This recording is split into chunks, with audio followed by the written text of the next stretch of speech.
You deserve a big clap for yourselves, don't you? For being a wonderful audience. At this point, we would have to rise up and take the national anthem. Can we have the national anthem, please?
The Wole Soyinka Award for Investigative Reporting was first held in October 2005 to encourage the development of an investigative tradition in the Nigerian media through rigorous scrutiny of human rights violations, regulatory failures, and corruption in the public and corporate sectors of the country.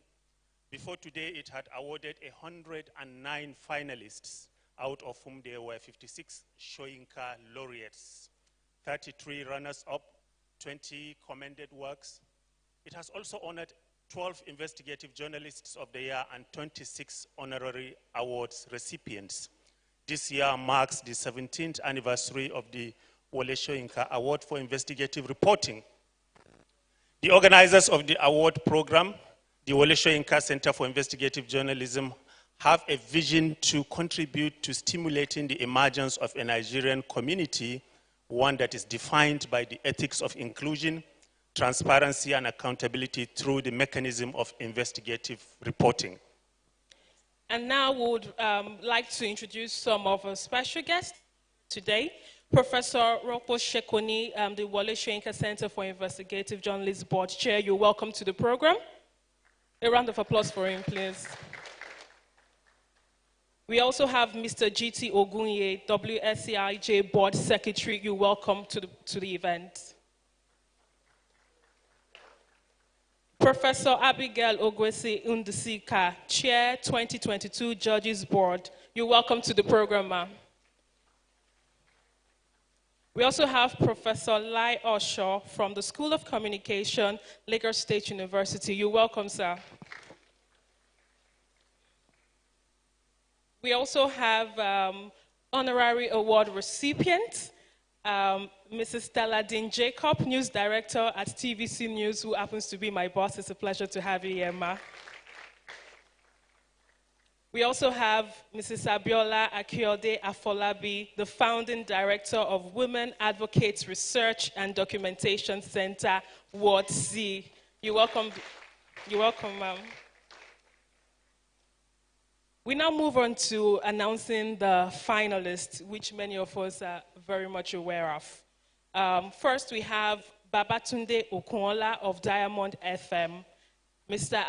Abdulaziz of Trust TV. We have Mr. Amandi Uyi of News Central Television. We also have Zainab Bala of Trust TV. I think they deserve a resounding applause. We also have Deji Lambo of Punch Newspapers, Obasa Olatunji of Punch Newspapers, Mr. Victor Asowata of the Wheel Newspaper.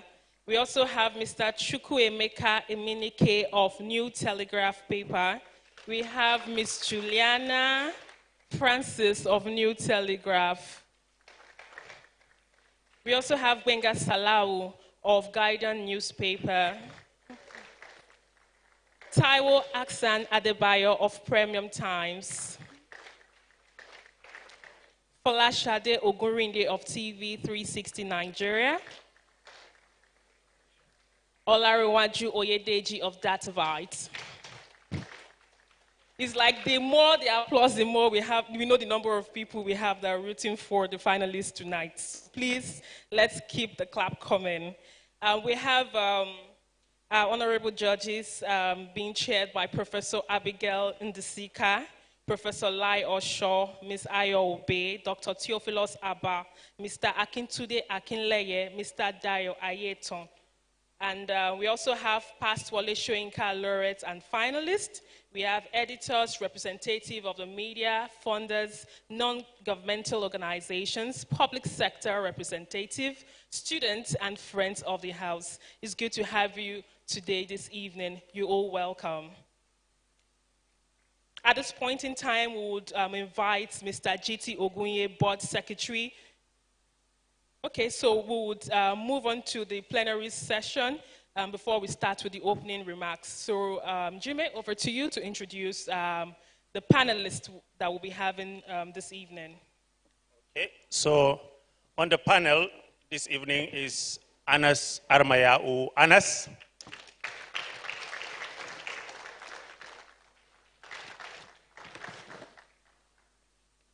And then we have Fisayo Soyombo, founder and editor-in-chief, Foundation for the Investigation. Okay, and then Moturayo Alaka.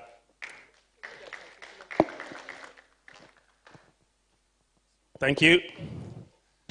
Moturayo Alaka is a media, communication, and development innovator and the ED CEO of the Wole Soyinka Center for Investigative Journalism, Lagos.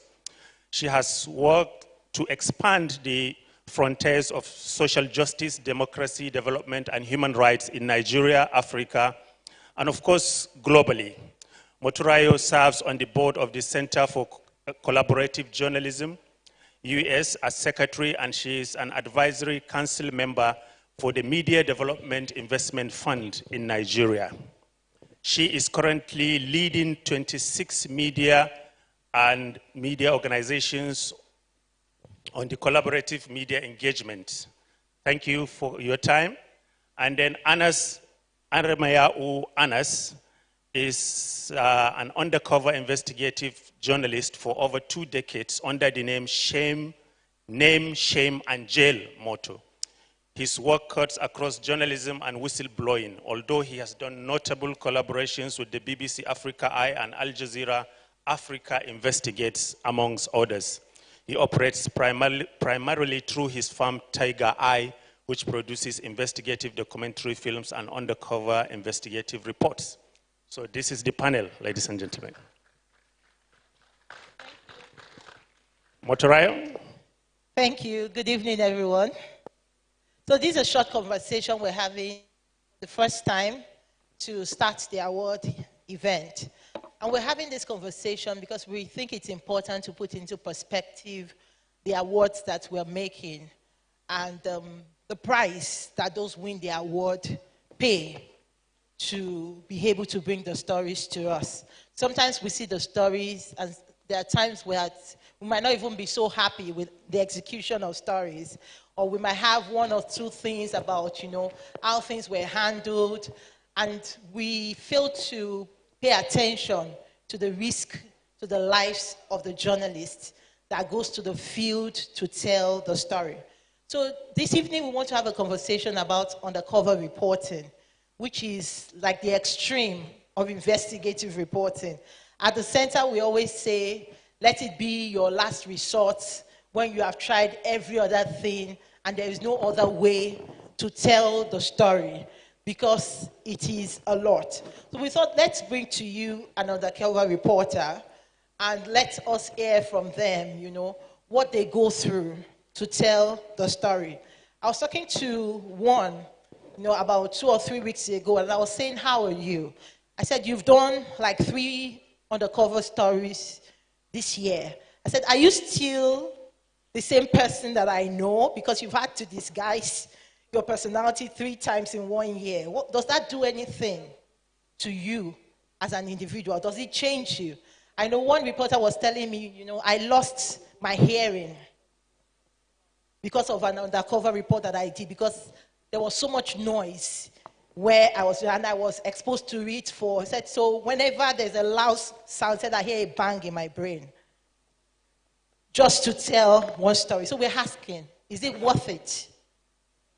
Is it worth it or is it not? At the same time, we have people who say, but for this story that you did, we met someone when we went for the conference in South Africa who came to meet one of our award winners at the conference. The family member came to meet her, and they were celebrating her because their son would have died, in jail, but for our report. He had been in jail. They did not know where he was. They were looking for him, but our story kept following up on the situation until he got justice and he was released. And the family members came to welcome her in South Africa, saying, you saved our family.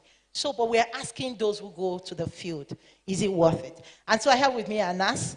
Some of you might know him. He is an undercover reporter. He's based in Ghana, but he has also done a lot of work here in Nigeria. Anas, you're welcome.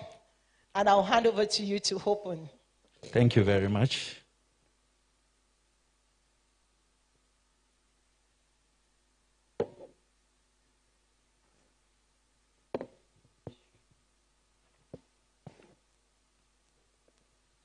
Good afternoon, ladies and gentlemen.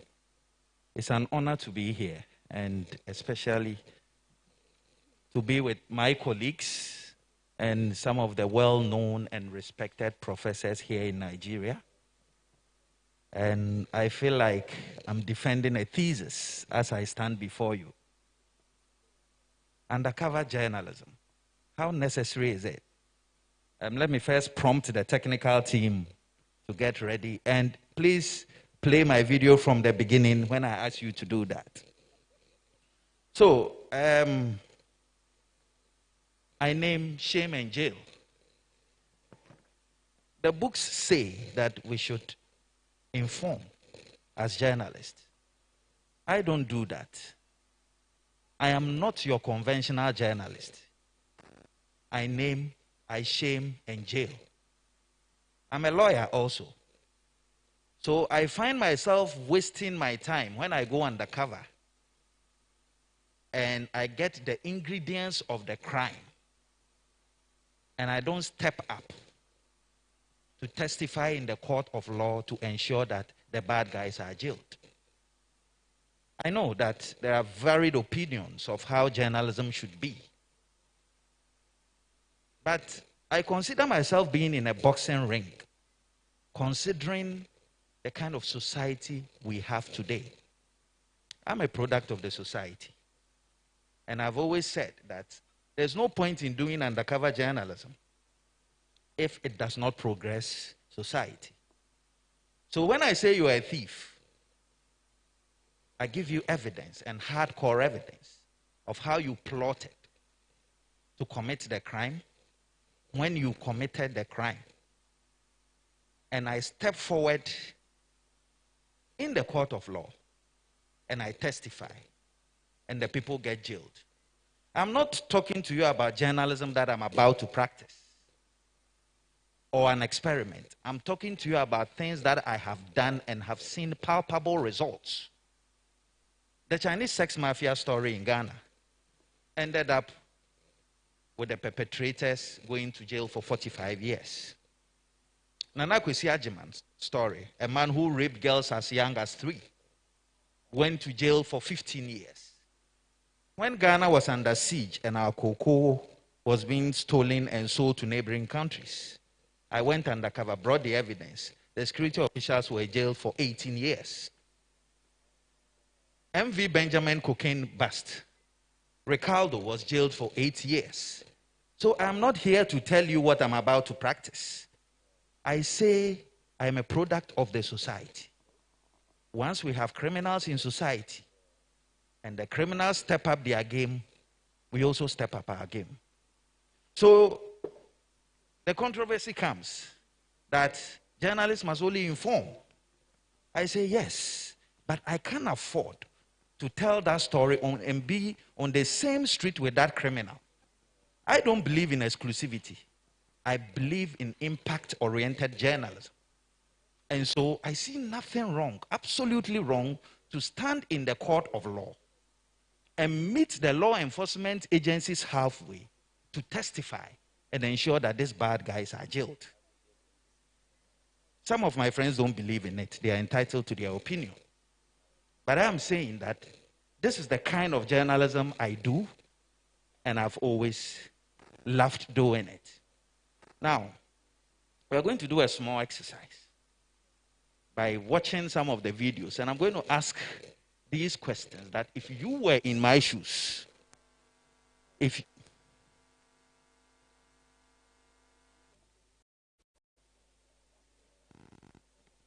and when we do the exercise, the question I'll be asking as we slide along is, if you were in my shoes, what were you going to do?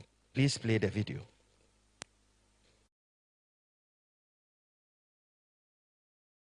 My name is Anas Arimiao Anas. I am a Ghanaian undercover reporter. I never show my face.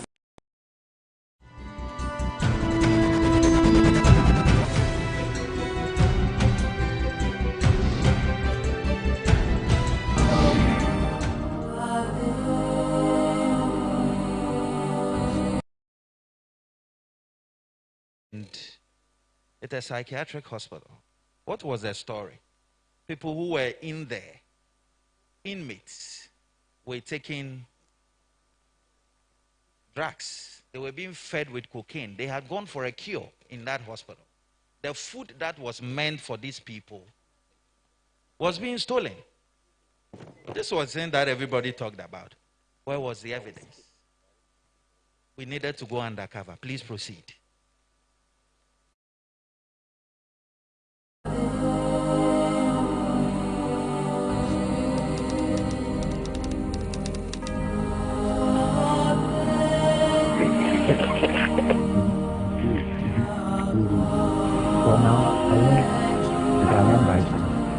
How much?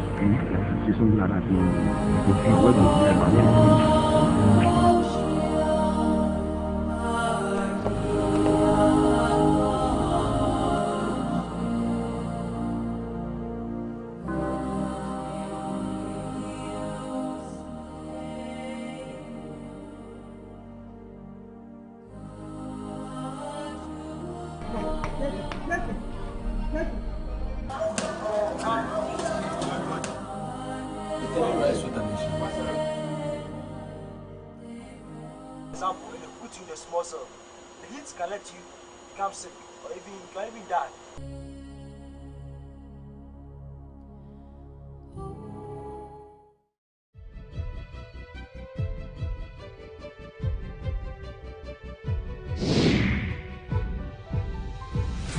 I'm saying, my brothers and sisters, this is the time for introspection. You see that some image or an image in front of me counting money. You didn't see the money was being given to me, but the next moment you see the money in my hands counting. Oh, you say you go face fire for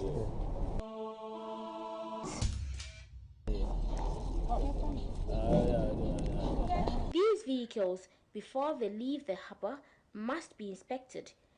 If you don't want to be delayed, you have to follow tradition. This man is very careful. He is head of the Tiger Eye team. This guy, mommy, I'm saying more beyond. Why, oh, but we are not now. Or we will try to camera there. Oh, I leave me on here.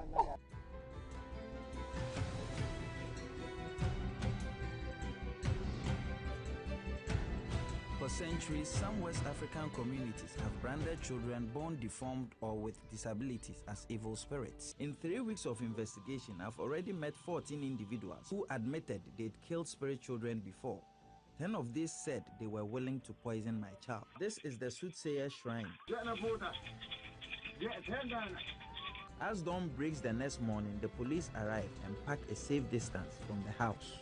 It's time to bring in our dummy child and place it on a makeshift bed in the secret camera room, while the area crime officer and his 2 remaining colleagues sit in the monitoring room. From here, they will keep patient vigil and be ready to move in. We make our way into the bedroom where they demand I hand over the child. They still don't know it's a replica. Then let's move.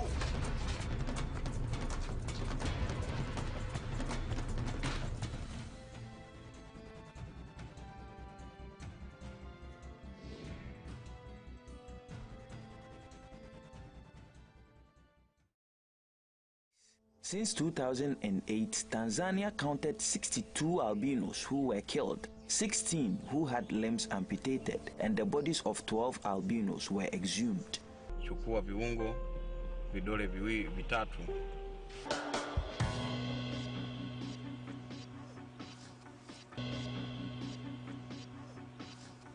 How will I feel? It's horrible. It's horrible. I have never imagined that this is where we have reached. Just 16-year-old girl? No. It's the start of our undercover investigation, and it's time to get involved myself. Isaac gives me the contact of a witch doctor who is suspected of being involved in the albino trade. I pose as a customer who wants to become rich. He continues for half an hour talking about curses, black magic, and the need of special medicine to boost my luck and success. That's it. It's time to scare him with my arm. Tell him I brought him a present. You should take this. Take it. He says what? Sorry for what? We got him. Yes, good.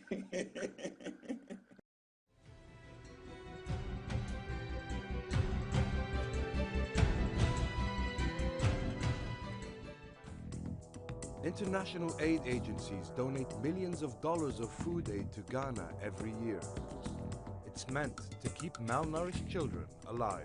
The people who are stealing and selling this food are the very ones whose job it is to make sure hungry children get enough to eat. A man in one of the major towns in the north, Navrongo, was selling boxes of donated food. Inside his house, a huge supply of food aid ready for sale. It was time to bring in the police.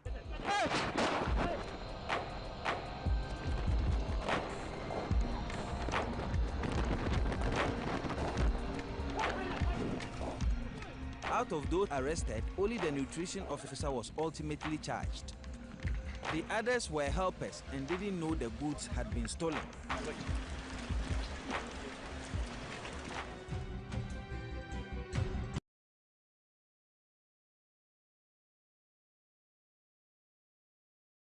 Are lawless.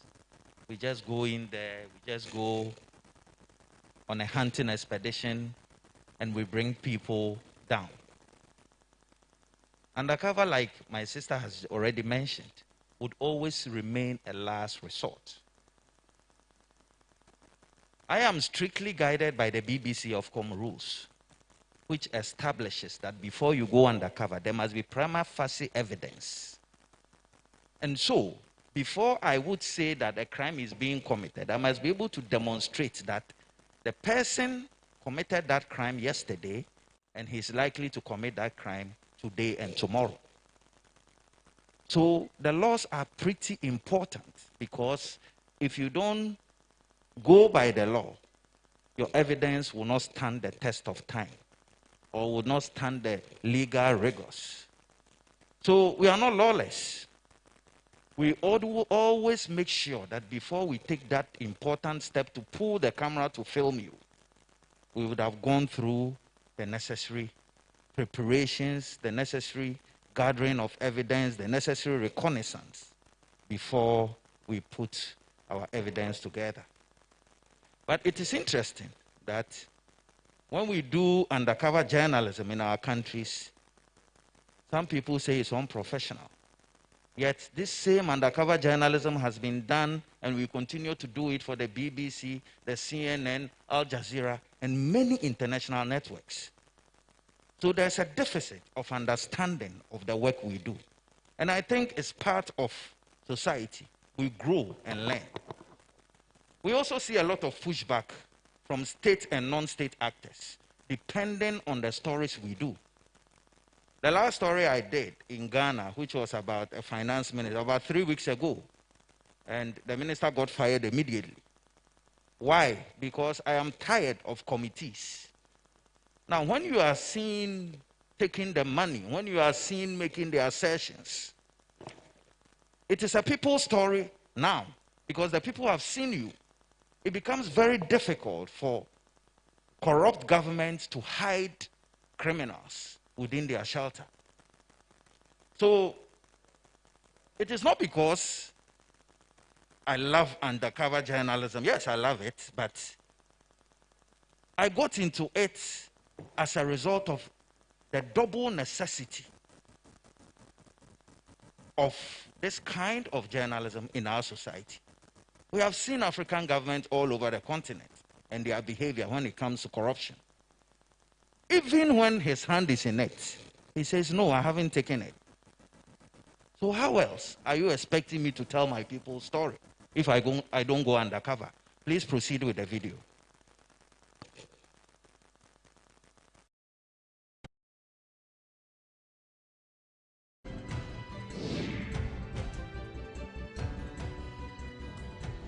Nigeria's fake physicians are taking a heavy toll on unsuspecting patients. 2 African journalists go deep undercover into the disturbing world of quack doctors. It's time to go undercover. One fake doctor, Deacon Austin Awoto, seen here in the car, is getting away with an outrageous scam. But Anas plans to give him a dose of his own medicine. I'll go into that place and pick him. Anas sketches out his plan. The police take up station outside the clinic. Inside, Iguodala carries out his bogus examination and heads to the back room, presumably to pick up his dirty syringe. Terrified, Anas lifts off the bed and follows him. The police force him to wear his stethoscope to publicly shame him as a fake doctor. I say you are a doctor, put it in your neck. Put it in your neck.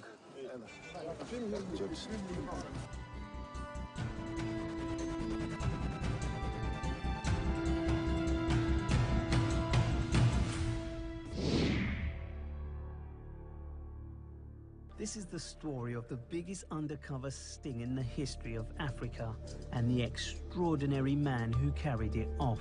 Doesn't matter who you are, wherever you are hiding, I come with my cameras. Al Jazeera's been recording what happened. At the end of the investigations, we got 34 judges. Huh? Ajet Nassam is one of Ghana's most senior judges, sitting in the High Court and dealing with the most important cases. In Tamale, northern Ghana, Anas's investigators went to see if they could influence the outcome of a rape case. It was an appeal hearing.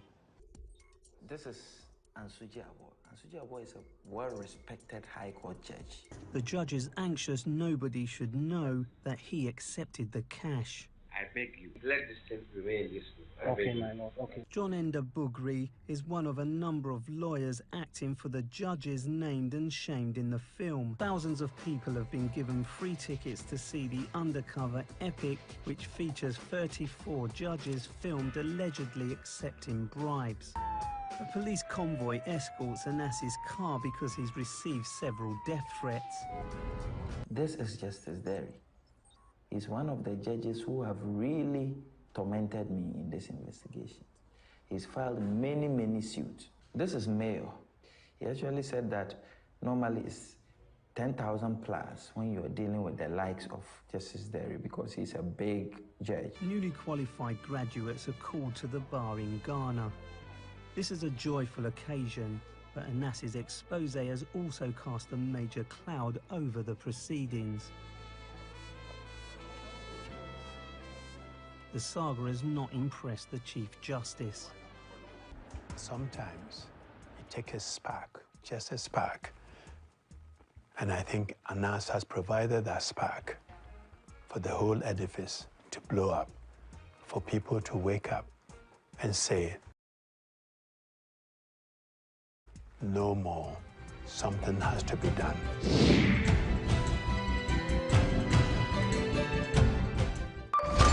For 2 years, he's been unlocking the secrets of African football.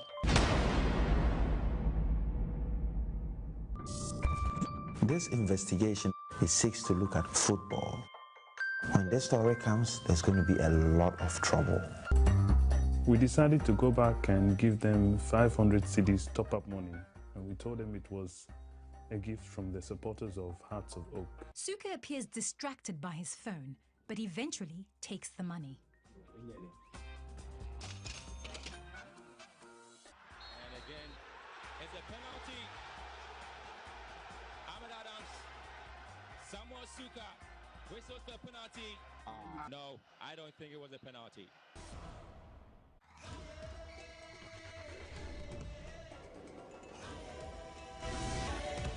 On show, top players and top referees, all members of FIFA's senior ranks. Charles Dorner, the man they'd last met at a petrol station with a fistful of their cash. He doubled as a link between us and the referees. We told these referees that we just wanted to be their friends. Then when we meet them, we can ask them to help us. So I'll know you now if you A role model to many youngsters, Marwa has been preparing to represent his country at the World Cup in Russia. Yeah, outside school, football life. Referee Marwa is offered $600 and takes it. Marwa didn't even know whose room he had just walked into. He's at the top of his game and he's just put his career in jeopardy. This is the president of the Ghana Football Association, the number 2 in African football, and one of the elite in FIFA, Kwesi Nyantechi. Anas's team gave Nyantechi first-class travel and a luxury hotel in the Middle East, with the promise of meeting a wealthy businessman with royal connections. Thank you very much. Thank you. We were very clear to Kwesi Nyantechi that the money we were giving to him was a gift. On this occasion, he took an amount of $65,000 from us. The laws are very clear for both FIFA, the Confederation of African Football, and the Ghana Football Association. You cannot take a gift. And the school money, we can charge 20%, 25%. Then amongst us, we agree that this person gets this person. So everybody should be sorted out. Then there will be peace. You understand? Anas screened his film for free to thousands of people in an Accra arena. Emotions had run high in the build-up to that event. Who has betrayed the game of football in Ghana and beyond? Anas Aremeyao Anas, or those who took his money?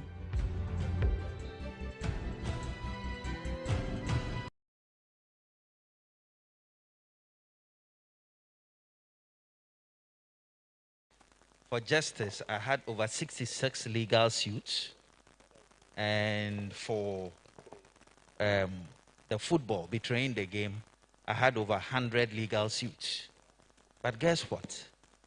When the evidence is firm and is strong, you never lose. I've never lost a single legal suit in my life. And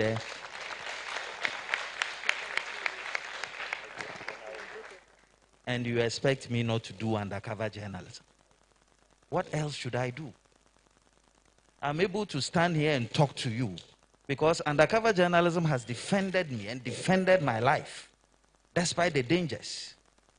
Unfortunately, in this film you see behind us, I lost one of my colleagues and reporters, Ahmed Swale. He was shot twice in his neck and thrice in his heart, and he died a tragic one. So it's not as if it is easy to do undercover journalism. But the dangers go beyond that.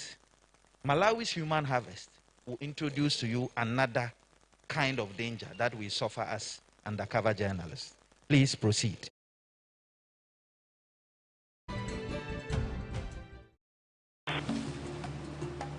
My name is Anas Aremeyao Anas. I am a Ghanaian undercover reporter. I never show my face. By Malawi's Human Harvest. With me in the vehicle is local journalist Henry Muhangu. He's been covering a wave of unsolved killings where body parts are removed from dead victims for what's widely believed to be witchcraft rituals. The headless body that was found on the riverbank, it's a very sad sight. And now, it's time to go undercover. Matthias Kamanga. He is a notorious local witch doctor whose sources told us is involved in body parts muthi.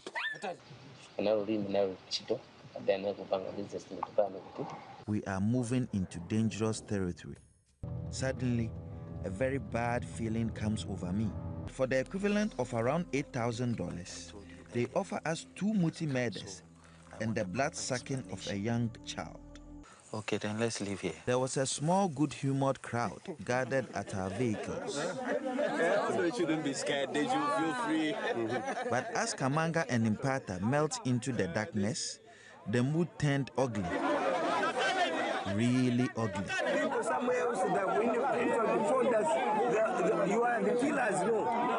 The crowd was becoming huge now. It's a community police. This is a community police officer. They started attacking them too. They used their bodies as human shields. Someone drive a knife, cut through my suit. But when we got into the valley, they were going to end our lives.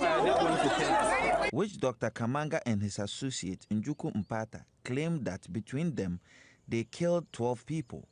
We have no way of knowing if their claims are true. They gave us the names of 6 victims.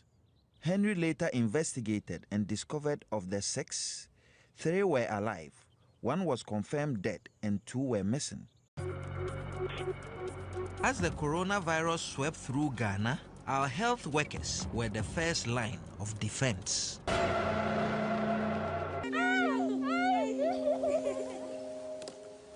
We are all equally at risk, and you need to protect yourself as much as possible. I took the step to close all our borders, and I ordered a mandatory quarantine and testing.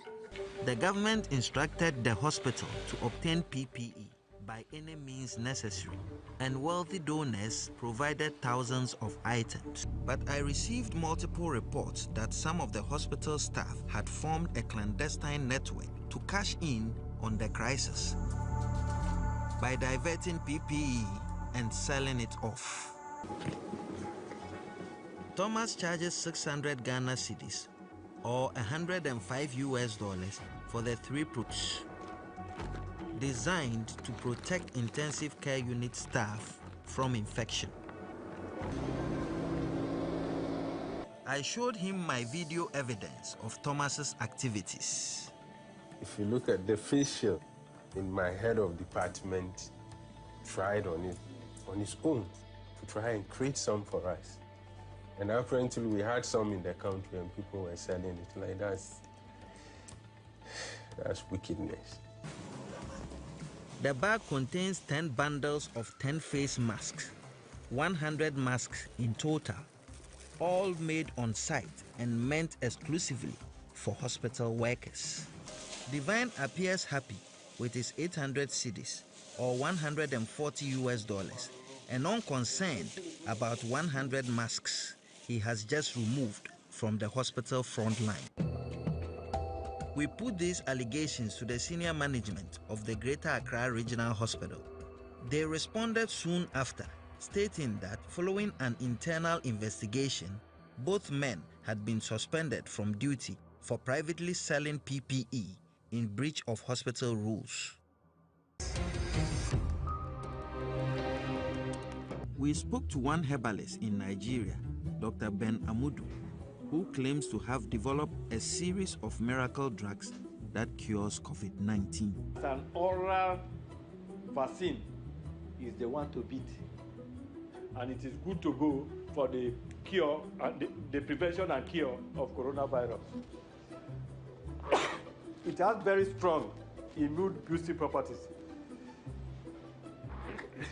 During Ghana's lockdown, one man claimed loudly on radio he had discovered a cure for coronavirus. What discover a drug? Yeah, the cure COVID-19. bag, sack, I don't know the kilos, that big sack is equivalent to the number of people who can take. Then it was time to pay. The price was settled at 1,000 cedis, $172. The cure came in the form of 3 bottles. Before leaving, Dr. Abdallah Sr. warned us one of them will cause serious diarrhea. Although legally registered as a food supplement, the creator of the drug, Samuel Atuduncan, claimed on multiple TV stations it had treated infected patients in China. A possible cure for a coronavirus. It's an international breakthrough. Nobody should go out there and say the Center for Awareness Global Peace Meeting says they have found cure for coronavirus. It is not scientific and hence not conclusive. But away from the TV cameras, we found evidence a core agent continued to market the supplement as a COVID-19 cure to customers in private. But as I say, we are not everywhere. And we, as part of our work, we rely on information. And you have just given me information. The FDA moved to shut down the production facilities of the Abdallah brothers. The agents found evidence of large-scale production. I've not sold this thing in any way or the other. We have not sold them out to anybody. But what you have here is in commercial quantities. They also claimed they had never sold their concoction to anybody. Kwa FX and Samuel Atuduncan did not respond to our allegations. At a time of global pandemic, we have a duty as journalists, as citizens, to fight fake medicines and expose the quacks that mislead us.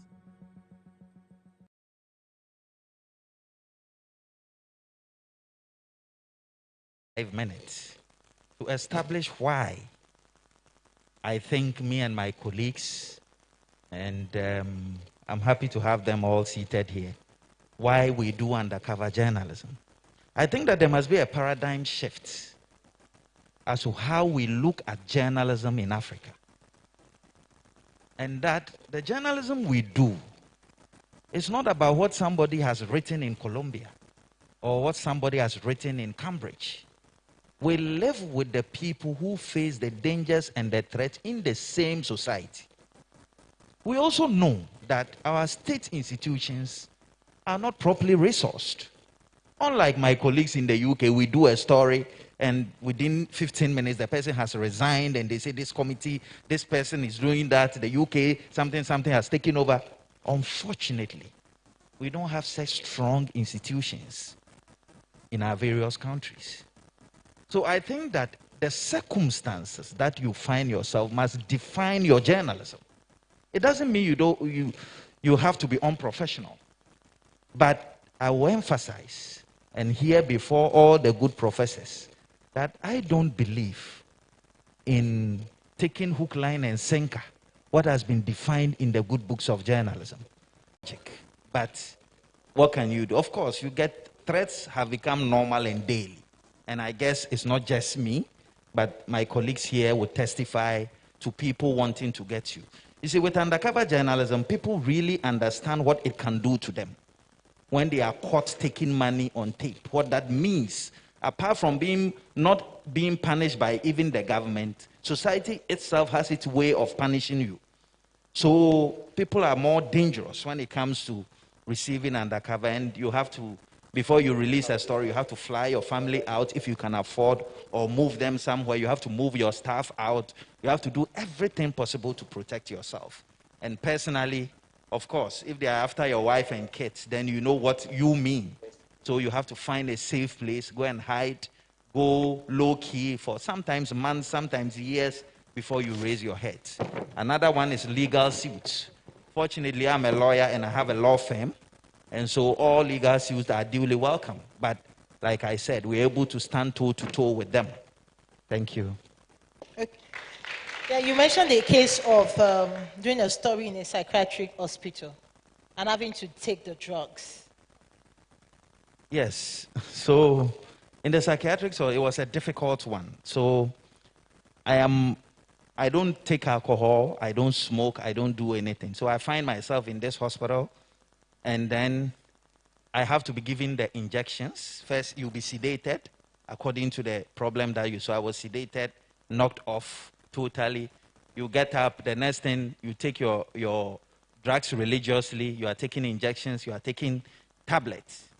So, of course, my body couldn't stand the pressure. Then, the second week of this investigation, I was expecting to meet the cocaine syndicate in the 4th week, where my body would have acclimatized with the drugs within there. But the second week, I met them. What it means is that you have to come into contact with cocaine. I never say I take cocaine, because if I say that, that is self-indicting. So I say I come into contact, and then we can redefine it in another space. So, having been in contact with this cocaine, my body couldn't take it anymore. So I could sit down for hours. And when you asked me, I thought I was sitting down for 5 minutes. So my condition was very bad. I had to do what they call parole. So a supposed uncle had to come for me. They took me to the hospital. I went through detoxification. And the doctor said, no, we don't think you should go back. But my colleague, undercover journalist, will tell you, we are very stubborn. I said, no, I can't let this go. I have to go back. So I went back in there, filmed the cocaine syndicate, and did everything and came back. But here was the issue. When I came back, I realized that things weren't working properly. And here things in my body wasn't working. Apparently, the drugs that they supply to us has an effect on your fertility. And I realized that things weren't working. To pass with all the short dresses, I look, nothing happens. So I said, Doc, you have to help me. I went to do a story. I didn't go to lose it. So please give me some assistance. So they called me back. They gave me some drugs. And they said, just relax your mind. In 2 weeks, everything will be okay. First, the very day that it was 2 weeks, she came. Then some small sparkle, like small. And I'm like, we are getting there. Oh, by the time I realized everything was up, I say, thanks to Allah. I didn't go to lose. 2 more questions. The first question is about the things that you have to do to prepare. And they are like double personalities, and you're wondering, what is happening to me? And here, I must congratulate my colleagues, BBC, CNN, Al Jazeera, because they really get you into character. I'm telling you that for 3 months, you can cross me in that, because it's better to save 1,000 lives than to just depend on one person and let it slide. Thank you. Okay, thank you very much. That will be all on this session. But just to remind those of us, especially the younger journalists, who always call and say, I want to go undercover, I want to do undercover. Mostly we're saying, don't try this at home. Yes, except it is extremely, with a lot of support from your organization, with a lot of care for your mental health. Journalists call me and I see that they feel like they are 007 or they want to be 007. They feel like this is a film and they just want the adrenaline and the energy of going undercover. Go write the regular stories first. Go and do the regular investigations that you don't need to do undercover first. Is that you shouldn't also do this as a way of life as much as possible. It is important work, but the lives of the journalists matter. The mental health of the journalists matter. And we hope, thank you. Thank you, Anas. Work with 20 reporting, data journalism, capacity development and interventions, all focus stories on gender-based violence in Nigeria. In this year, also, we held the 14th edition of the WSIJ lecture series, themed Can Democracy Work Without a Strong Subnational Media, which held virtually on Wednesday, 13th July 2022. Stakeholders were called to focus on reporting issues at subnational levels of government for democracy to work in Nigeria. for her lifelong contribution to journalism and democracy in Nigeria. WSCIJ presents Sarah Dean Jacob with the 2022 Lifetime Award for Journalistic Excellence. In recognition of her contribution to rule of law and the rights of girls and women, especially this season when the world observes the 16 days of activism for no violence against women and children campaign, the Wole Soyinka Center hereby honors Abiola Akiyode Afolabi with the 2022 Human Rights Defender Award. In its entirety, the 17th Wole Soyinka Award for Investigative Reporting seeks to encourage Nigerians to be patriotic because everyone owes the country a service. It is an honor to have you here to witness this historic event. I hope you feel inspired by today's award ceremony, and once again, I thank you very much.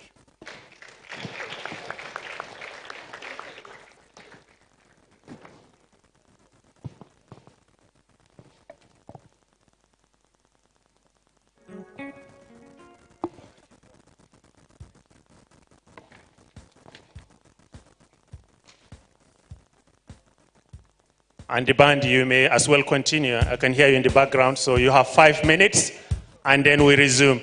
Thank you.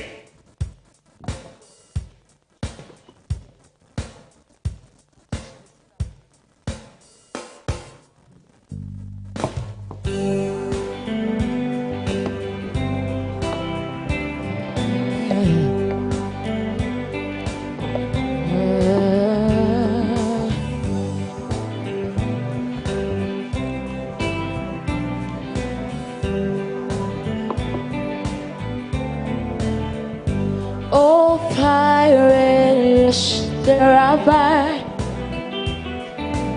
So life on the merchant ships. Minutes after they took I from the bottomless pit, but my head was made strong by the hands of the Almighty. We forward in this generation triumphantly. Oh, won't you help to sing the songs of freedom? 'Cause all I ever heard, redemption song, redemption song. Emancipate yourself from mental slavery. None but ourselves can free our mind. Have no fear for atomic energy, 'cause none of them can stop the time. How long shall they kill our prophets while we stand aside and look? Ooh, some say it's just a part of it. We've got to fulfill the book. Oh, won't you help to sing, yeah, the songs of freedom? 'Cause all I ever heard, yeah, redemption song, the songs of freedom.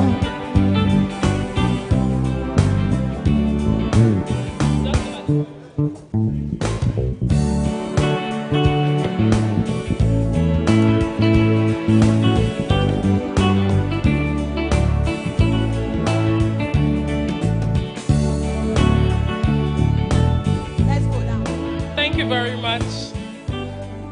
I'm sure we'll still enjoy ourselves. Thank you very much. Wonderful rendition there. We'd have to move the program very fast so that we would leave here in good time. So very quickly, we'd welcome Professor Abigail Ndusika, the Chair 2022 Judges Board for the judgment comments.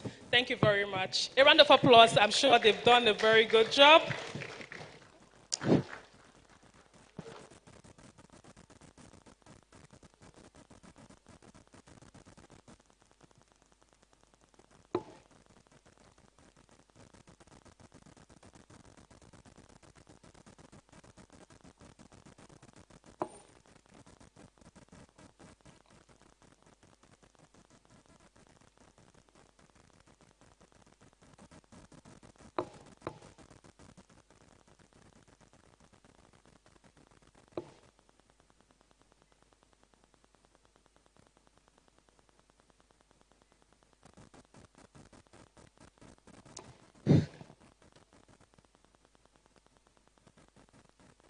Your Excellencies, distinguished ladies and gentlemen, may I crave your kind indulgence to adopt the protocol already laid.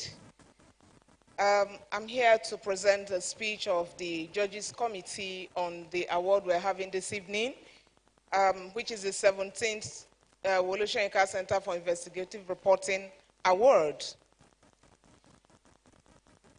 Today is the 17th day, and we commend the effort of the center, the 17th award rather, and we commend the effort of the center for encouraging the use of journalism over the years to push for social change.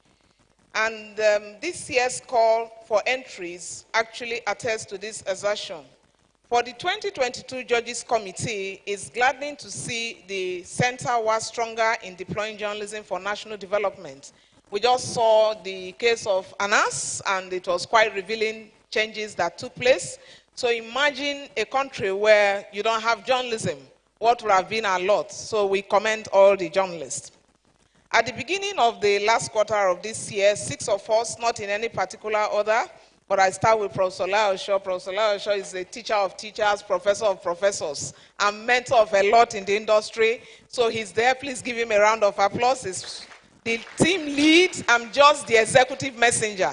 They just made me the chair. So any message I'm giving to you is from the committee. So please, another round of applause for Professor Shaw. We have to the other side of the room Dr. Theophilus Abba. Dr. Theophilus Abba is of Daily Trust. Ms. Ayobe, I think unavoidably absent. We have Dayo Ayeton. Dayo Ayeton is the ED of International Center for Investigative Reporting. We have Akintunde Akile. He is a renowned photojournalist. And my humble self, Abigail Ogweze-Ndisika. We received the invitation from the board and management of WSCIJ to serve as a committee for this award. So this we saw as a call to duty and a duty to serve. We were mandated to assess and score entries received for various categories, that's print, radio, television, photo, online, and editorial cartoon. This we did individually and independently using a set of criteria that's centered on human rights, good governance, accountability, social justice, and best practices in investigative journalism. It was followed by a collation meeting held on Tuesday, November 22nd, 2022. After the rigorous selection process, the 2022 Judges Committee presented a list selected from 179 entries received. So we had quite a lot of entries, so it was a very stiff competition.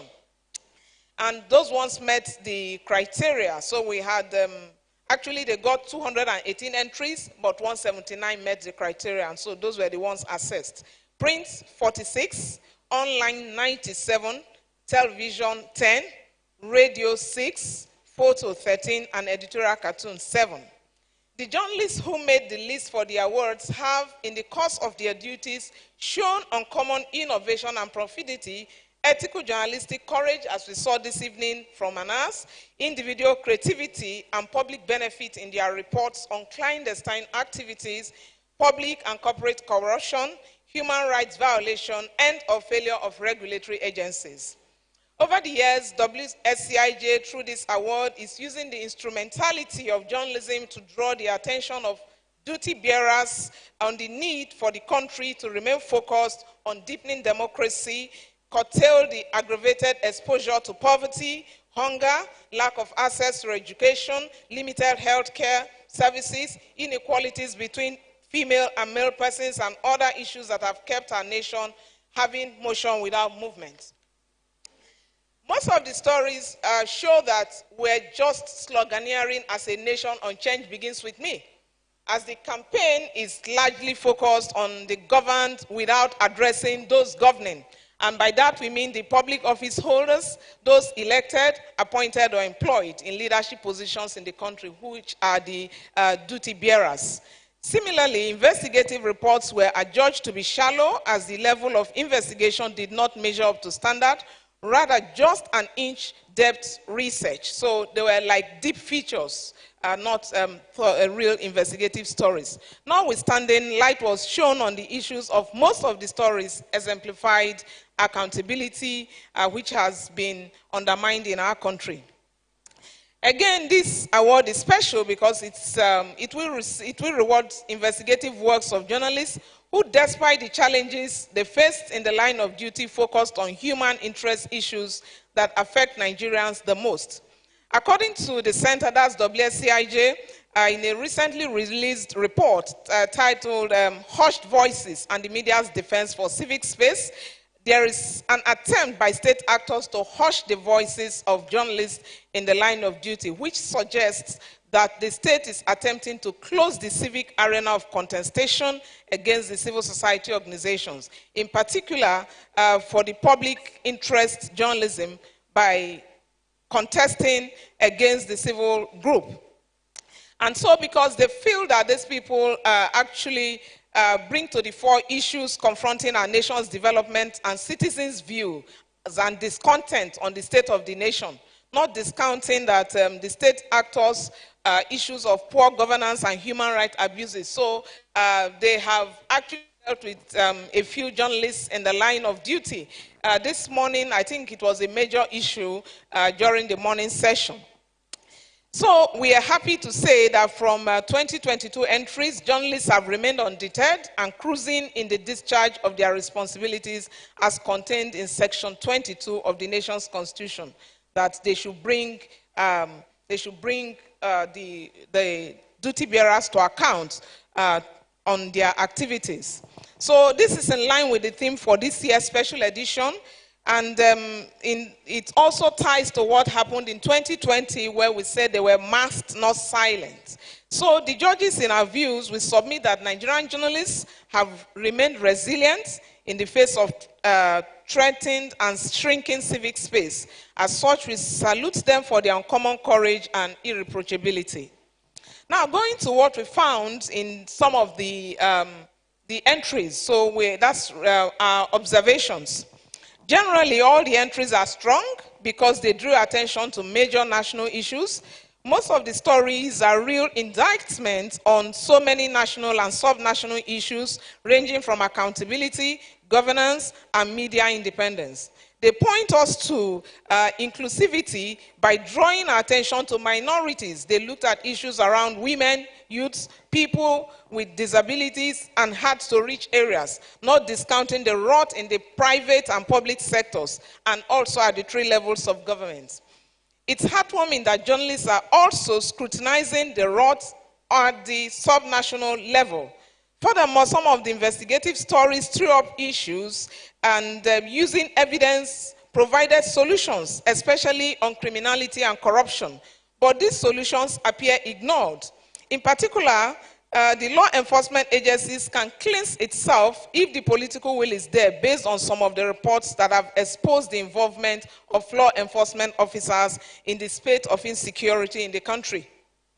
We submit that the more these media reports are ignored, the more the mistrust between the citizens and the law enforcement agencies, because the citizens, having read these stories without seeing any shake-up within the law enforcement agencies, will be wondering if truly the police is your friend when some stories that have indicted the police for supporting or telling family members of victims of abduction to pay ransom.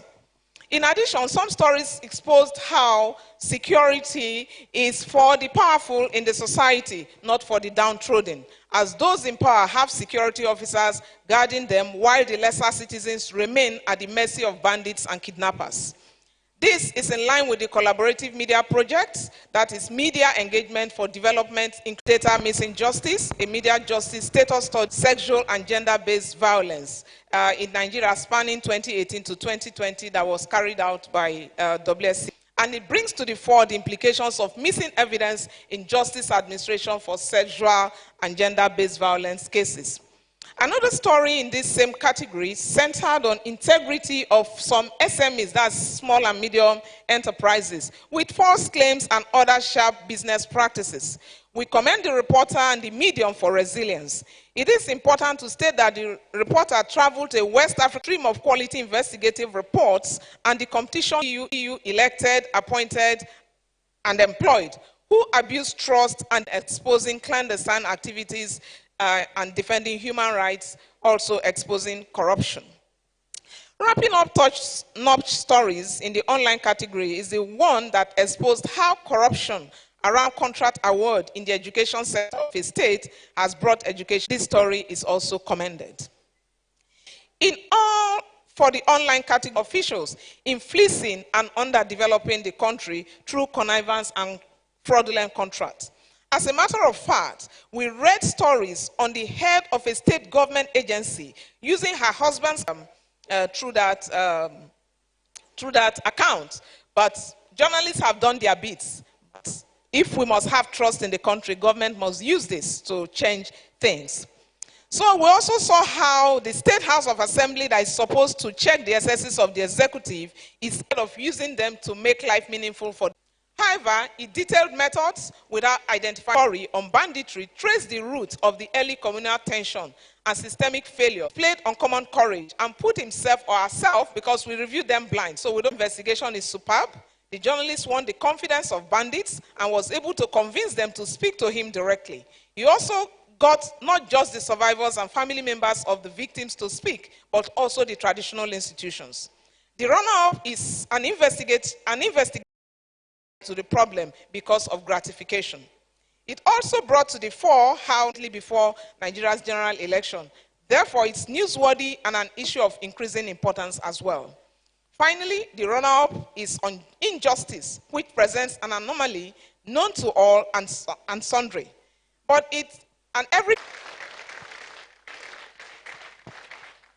And I also thank you, Professor Abigail. Another round of applause for her, please.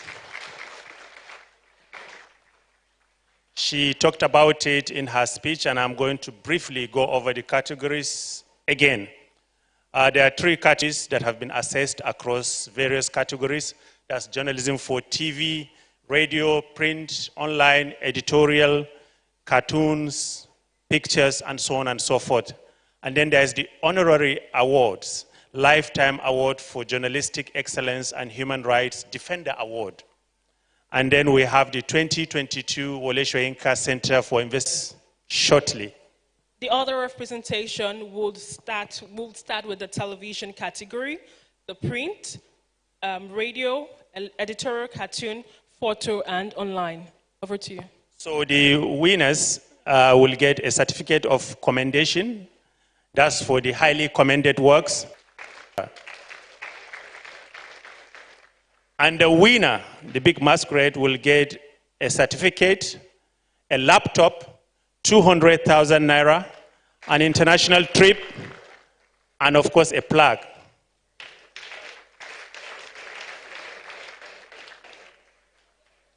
So, and then the investigative journal, Federal Capital Territory.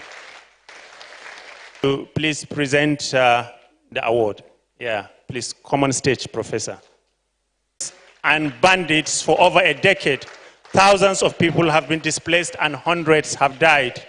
Nigeria's banditry, the inside story of the insecurity that has since become the country's major headache. Though through months of research, dereliction of duty by leaders perpetuates injustice. the 2018 winner of the print category, and the Wole Soyinka Center for Investigative Journalism Nigerian Investigative Journalist of the Year, Abdulaziz Abdulaziz, is hereby recognized as the winner in the 2022 category.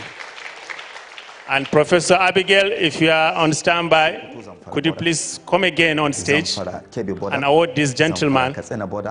Zamfara Kaduna border, and that is how. Are we able to, is there time to have a look at the documentary again, Motorayo, or there is no need for that? This is called banditry, the rural criminality that is fast All right. evolving. I'm being told there is no time to watch it because we're running out of time. Congratulations to Abdulaziz Abdulaziz and to Trust TV. Is still radio.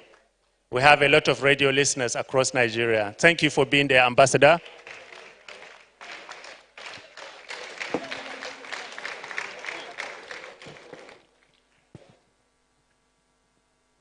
Okay. NEPA or no NEPA, light or no light, the show must go on. And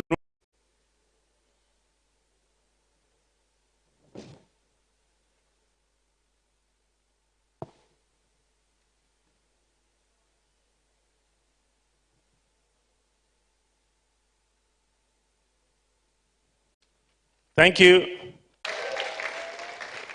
For anyone with a knack for anything with claims of foreign origin as authentic, reading the story How Ghanaian Herbal Products Are Manufactured, Marketed in Nigeria, published in The Guardian in September 2022 by Benga Salah, will help to have a rethink.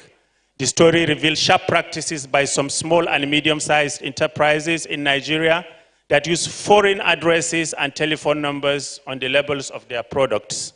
After 3 months of surveillance across different locations in Lagos, looking for herbal products allegedly produced in Ghana, Benga visited Accra and Kumasi to establish and identify the actual source and production base of about 6 herbal drinks.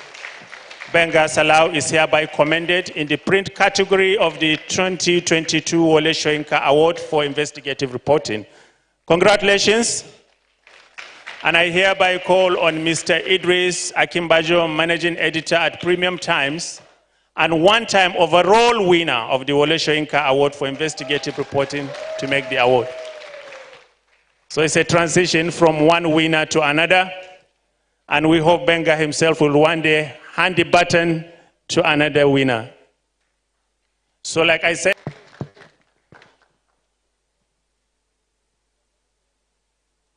thank you. So without a runner-up, we look.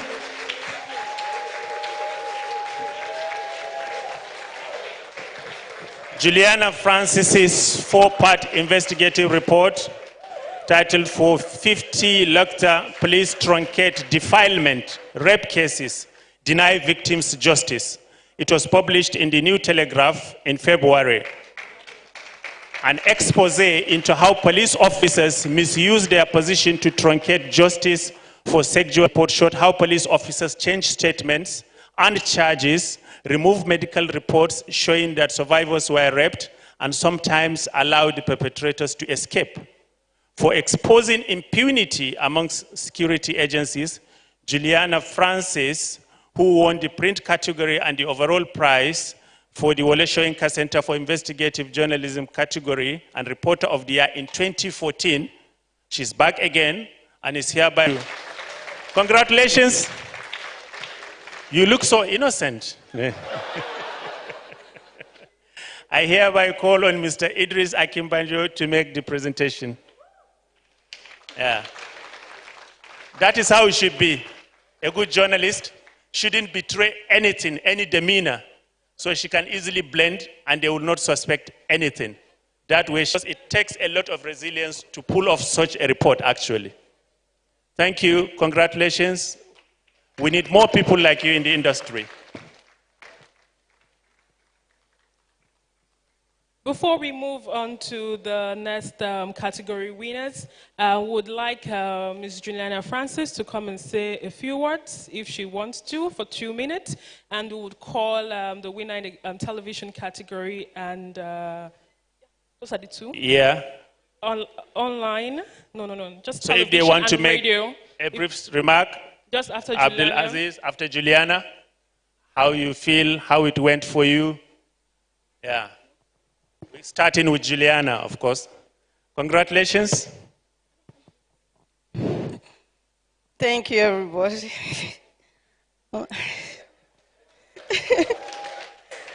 I'm not an orator. I don't know how to talk, but I know how to write. But what I can just say is when I was doing this story, I fell in love with it. You can see what the passion and anger to expose has actually achieved for me. I'm also happy that the panel of judges, they saw what I saw. Cost money. I don't know where I'll be today. Do you want to say a word or two? You should. You also look innocent, but I remember watching that. For me, I would say this is quite a very important honor, especially because yesterday in the morning session, there was a lot of expression of frustration by colleagues about you literally commendation. The government was even trying to say we'll place fine on you, this and that. So it is really, it really feels good that colleagues and highly will now recognize this story. Thank you very much, and I really feel honored. Thank you. Thank you. And for the winner in the radio category, a word or two. Hello, everyone. It feels good to be in great company. And an amazing wife and two sons who God has blessed me with. Without them, I wouldn't have the peace of mind to do these stories. But I'm dedicating this one to the people of Ijesha Land, Osun State, the Investigative Journalism Award. It is hoped that their voices will be further amplified. I thank you, fellow colleagues. I celebrate you. God bless you. Congratulations, and in the people you will find recognition and commendation, no matter what the government or whatever any actor outside says. You are with the people, you stand for the people, and the people stand by you. Thank you very much, Jermaine. Moving on, we move on to the editorial cartoon category. For the editorial cartoon category, we do not have any commended work. However, we have for the runner-up, Chukwuemeka Eminike. For his work published 9th May 2022, the cartoon by Chukwuemeka Eminike, Assistant Chief Cartoonist of the New Telegraph, is a satire of how the status of an individual rather than the offense determines the type of judgment he or she gets in Nigeria. Chukwuemeka gave a pictorial representation of how the poor get tied to the stake for execution over a 500 naira crime, while the wealthy fellow citizen carrying millions of severe punishment, but looters of the economy are left by their loot against the background of the coming election. For drawing attention to the injustice in the justice system, the 2022 Judges Board again honors Chukwuemeka Eminike, who was runner-up in 2015 and commended in 20...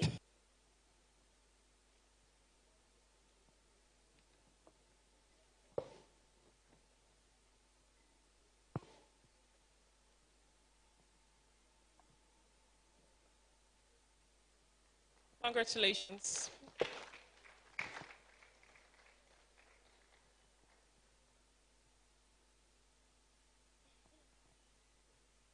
Thank you.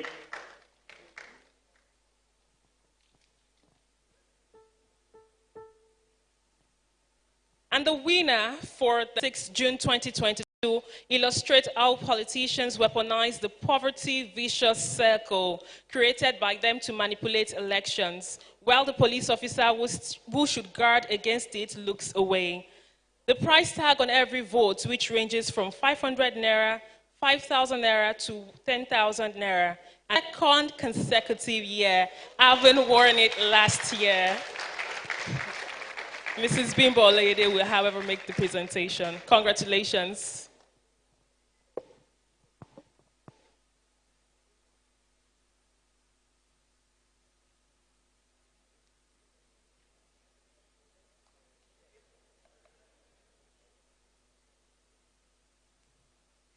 Congratulations.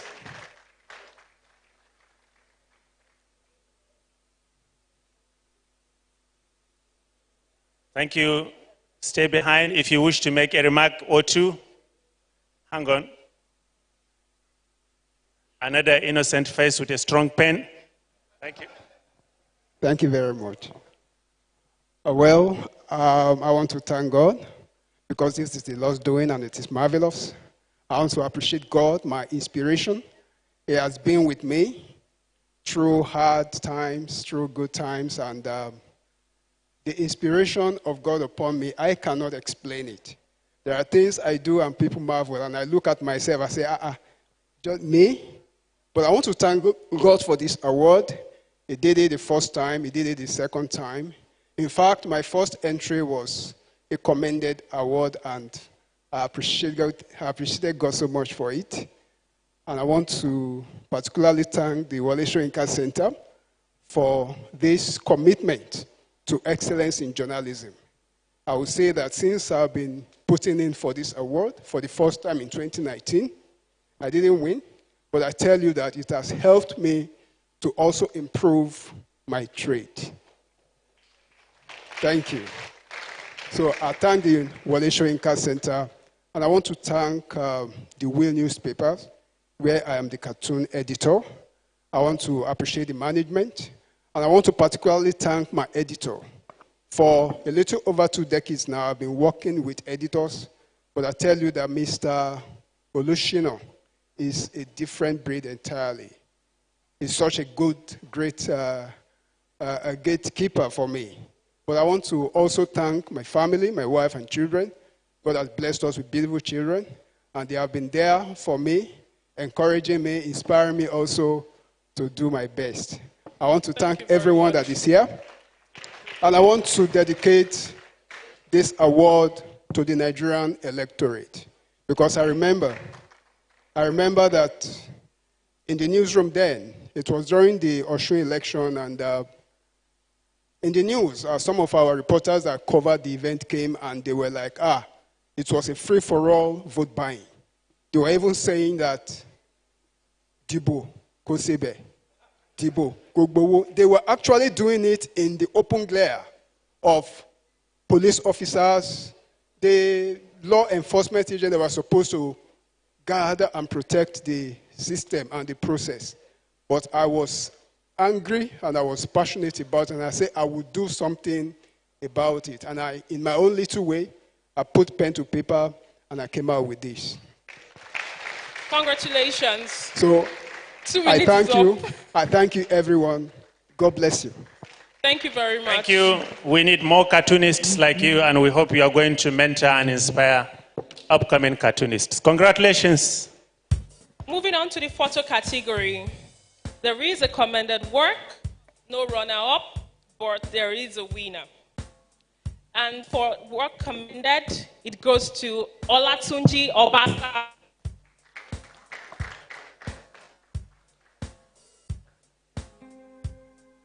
If he's not around, someone can take on his behalf. Olatunji.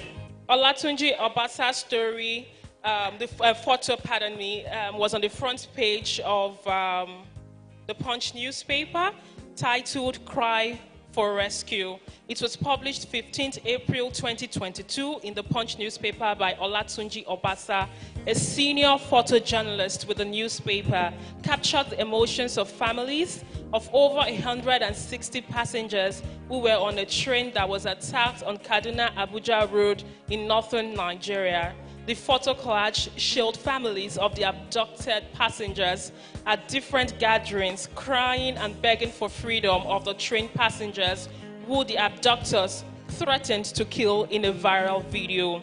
Olatunji Obasa was runner-up in 2010 winner in 2012, and commended in 2016 and 2022 of the Wole Soyinka Award for Investigative Reporting photo category. He is hereby commended in the photo category of the 2022 Wole Soyinka Award for Investigative Reporting. I hereby call on Dr. Theophilus Abba, the Executive Director, Daily Trust Foundation, to make the presentation. Dr. Theophilus Abba.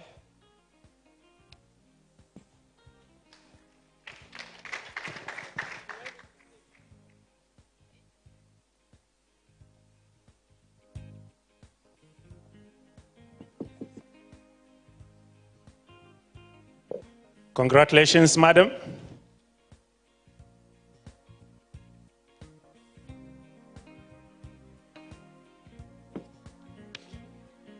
Thank you. Dr. Theophilus, you may stay behind because the onus is on you to present the plaque to the winner coming on stage in a minute. And the winner for the photo category is Deji Lambo for a photo essay captioned "Poisonous Bomo: How Lagos traders sell cow skin meat roasted with tires, plastic pellets to unsuspecting Nigerians," by Deji Lambo in Punch newspaper on 31st December 2021. It provides photo evidence it provides photo evidence in which the manner of cowhide meat processor in Nigeria had been used with tire, plastic, and other chemical-infested substance to roast the beloved brown cowhide, popularly called pomo. The sequence of the photographs from processing to packaging of cow skin meat pomo expose the health hazards Nigerian consumers face. Lambo is a senior correspondent with Punch newspapers. Is recognized as the winner in the photo category of the 2022 Wole Soyinka Award for Investigative Reporting for his courage to take the pictures which expose the unhealthy manner the food item is processed. Congratulations. Thank you. Another gentle but nosy face here. Congratulations.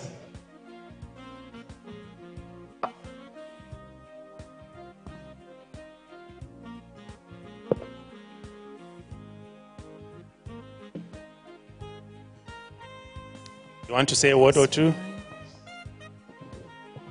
I want to thank God for this wonderful award, and special dedication to the MD of Punch newspapers, Mr. Joseph Adeyeye, the entire management of Punch, the Punch Foundation for supporting me throughout the course of this investigation. I also thank the management of this wonderful award, and my lecturers too in school, because I'm a product of Lagos State University. They impacted the knowledge in me, and through Punch, I had to, go through another process of refinement, and it is all manifesting now. I thank everybody, I also thank my family, my parents, everybody. I'm so happy. Thank you very much for this award. Thank you. Congratulations once again. Moving on to the online category. There is a commended, there is a runner-up, and of course there is a winner. For the commended work, it goes to Olariwaju Oyedeji. Notebook Gate 123, investigation into Oyo State notebook production, contract corruption, is a 3-part story by Olariwaju Oyedeji that ran on DataVite from 1st April to August 1st, 2022, about the Oyo State Open Contracting Portal. The report, which covers 2019 to 2021, reveals that the state government awarded contracts worth 1.2 billion naira to companies owned by same persons in contravention of its open contracting laws. The report further unearthed how the owners of the companies are linked to the state governor through social network analysis. For a courageous report on how corruption around contract award on the education sector in the state is affecting access and the quality of education, Olarinwaju Oyedeji is commended today in the online category of the 2022 Wole Soyinka Award for Investigating Reporting. I hereby call on Professor Lai Osho of the School of Communication, Lagos State University, to make the presentation.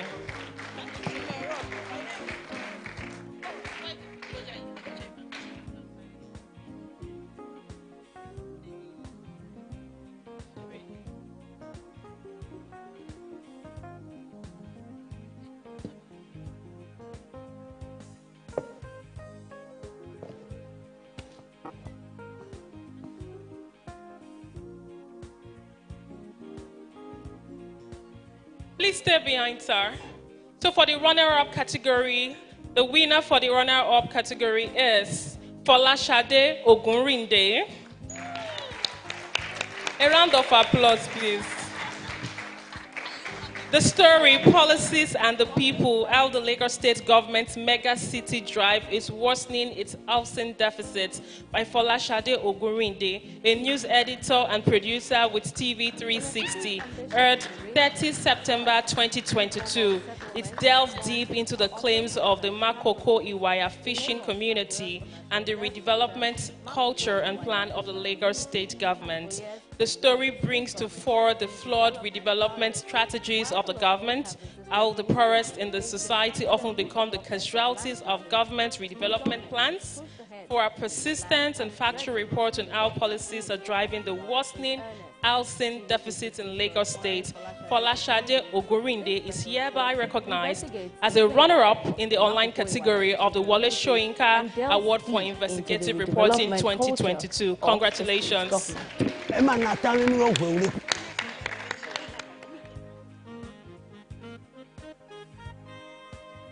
And the winner for the online category is Taiwo Hassan Adebayo.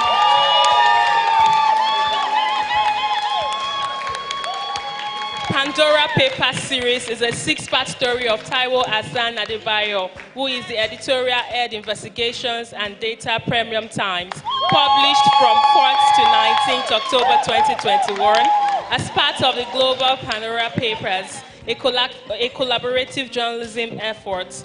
This series laid bare the entanglement of Nigerian elites and political class in global illicit movement of suspect funds across jurisdiction. Adebayo did the story using a collection of secondary data from about 12 million leaked files. For his expose at the high personal risk, Taiwo Hassan Adebayo, who was runner-up in the online category in 2020, and commended in 2021, is recognized today as the 2022 winner for this category. Congratulations.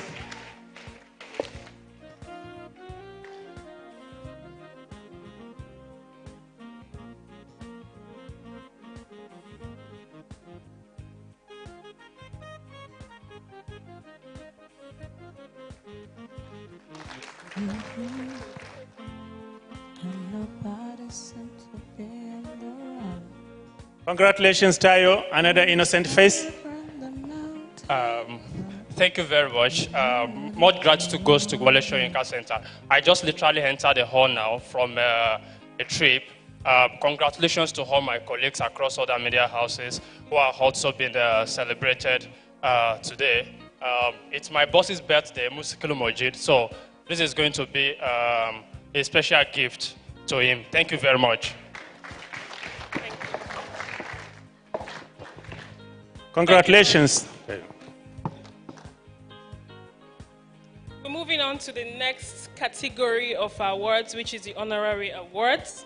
And we're starting with the Anti-Corruption Human Rights Defender Award.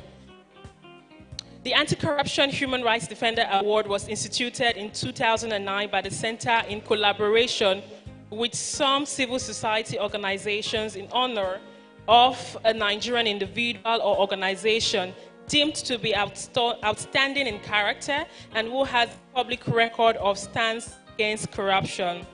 The award has been previously given to Malam Nuhu Ribaduru in 2009, posthumously to Chief Gani Faweimi in 2010, Justice Kayode Esho in 2011, Alhaji Balabe Musa in 2012, Dr. Chidi Odinkalu in 2013, Social Economic Rights and Accountability Project SERAP in 2014, Professor Atairo Jega in 2015, Public-Private Development Center 2016, Dr. Obiagali Esekwesili in 2017, and Waziri Aido in 2018.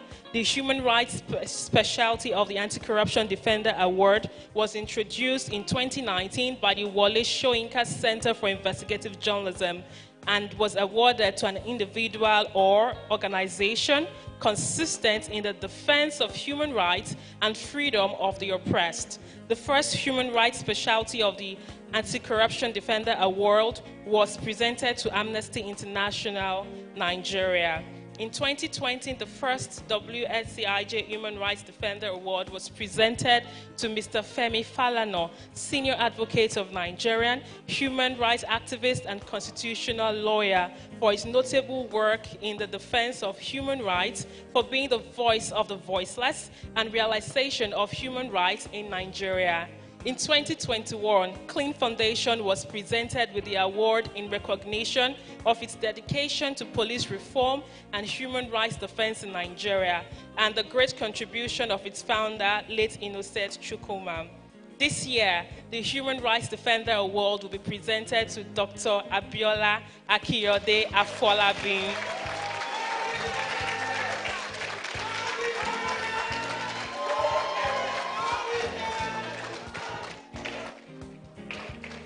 Congratulations, ma, as we call on Professor Rocco Shekoni, who is the board chairman, to present the award.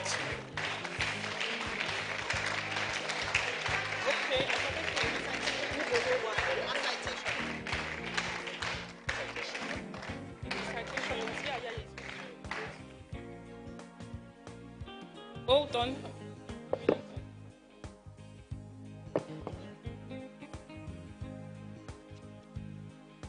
Okay, so while she receives the award, we would like to give a citation of Mrs. Abiola Akiyode Afolabi. She's a lawyer and civil rights advocate. She's the executive director of the Women Advocates Research and Documentation Center, Ward C, a non-governmental organization which focuses on the promotion of women's rights, governance, human rights, and the rule of law.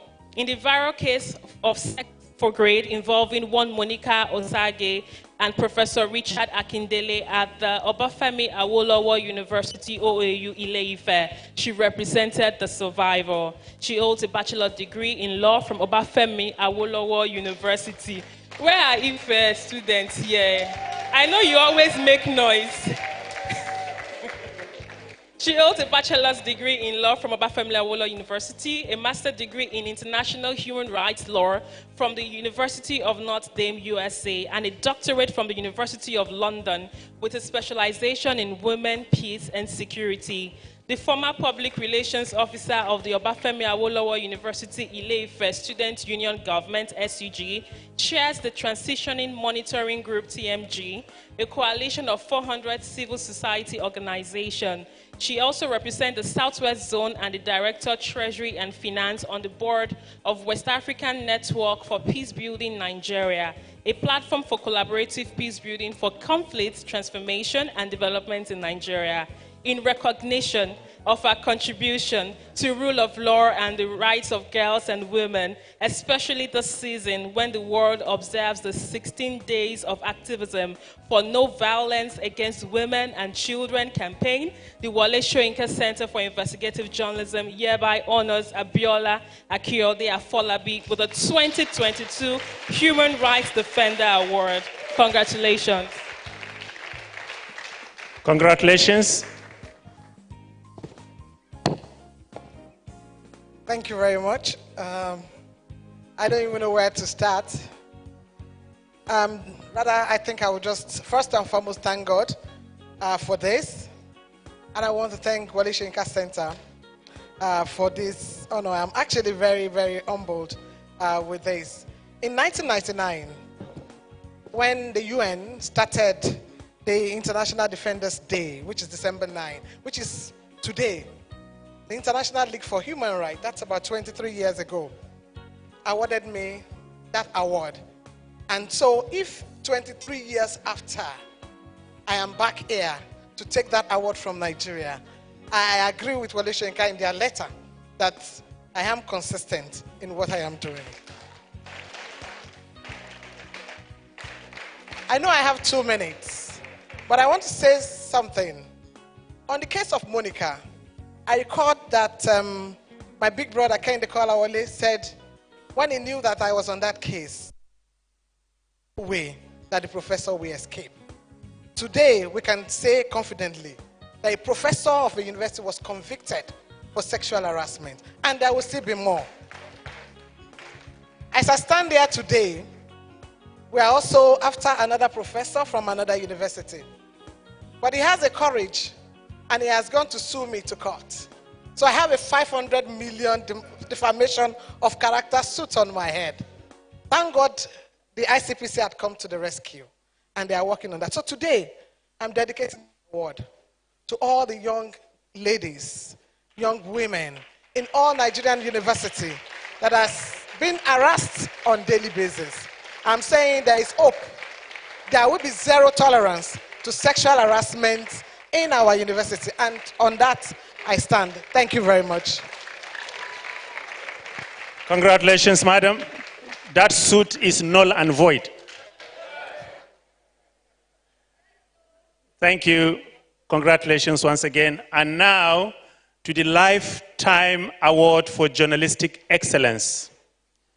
The Wole Soyinka Lifetime Award for Journalistic Excellence was introduced in 2007 to honor those who have done or are doing great exploits in the media profession.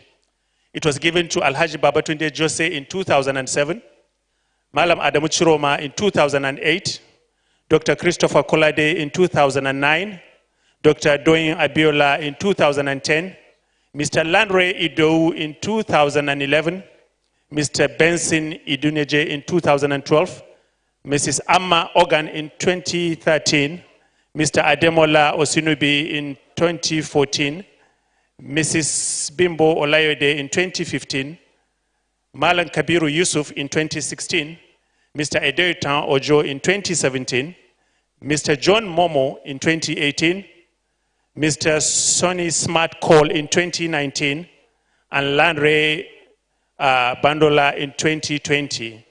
Last year, it was Mr. Josie Ajiboye, a veteran cartoonist and a painter.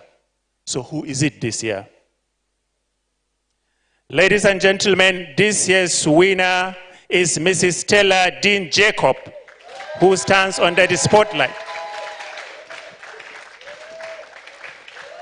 Congratulations are in order. Congratulations, and I call on Mrs. Citation.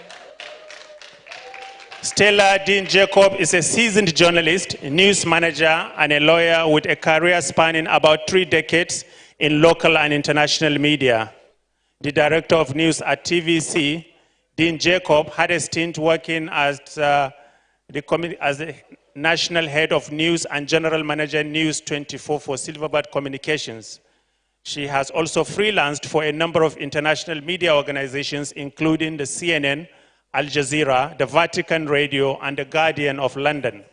An accomplished broadcast news journalist, Dean Jacob pioneered diplomatic reporting of events across the continent of Africa and covered extensively meetings of the United Nations, the Commonwealth, the African Union, and the ECOWAS at Channels Television.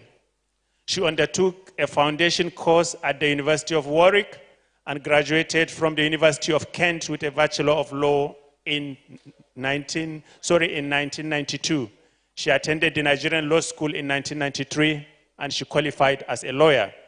For her lifetime contribution to journalism and to democracy in Nigeria, the Wole Soyinka Center for Investigative Journalism hereby presents her with the 2022 Lifetime Award for Journalistic Excellence.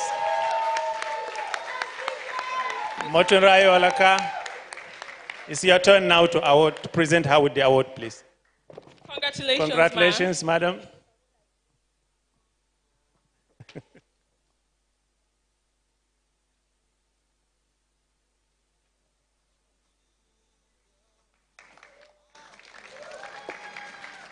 Congratulations.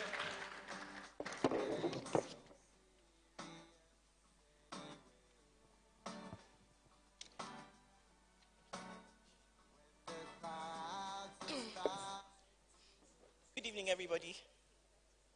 Good evening, everyone. But if everyone knows me, there's one thing I hate. I hate making myself the story. I hate making myself the news.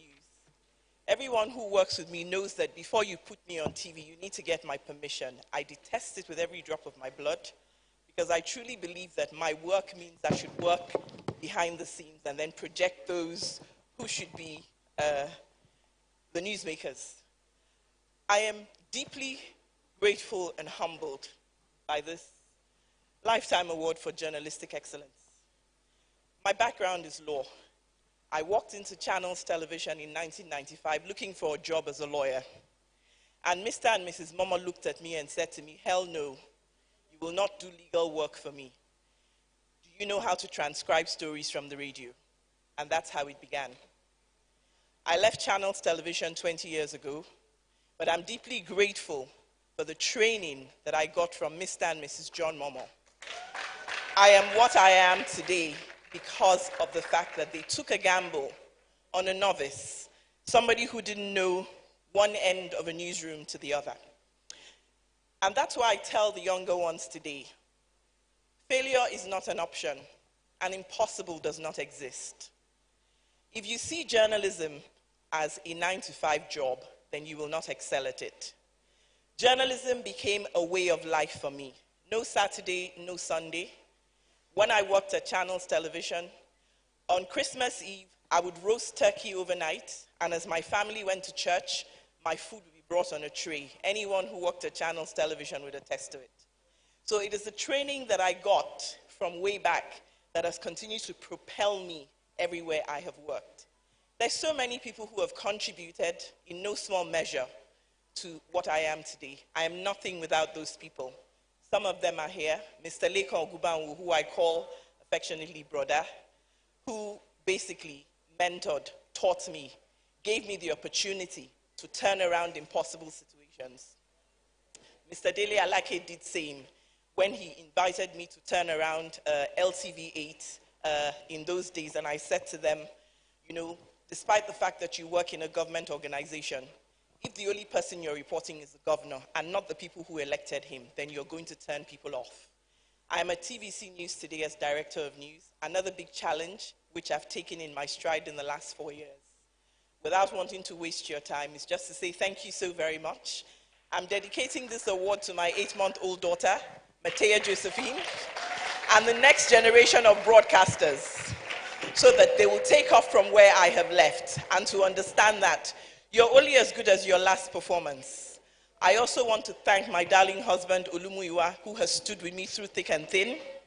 Days when I've not been able to cook, days when I would go to work and not come back, days when I would leave him babysitting, and at the end of the day, he understands that, like, yes, when you're married to a journalist, you become a journalist by proxy.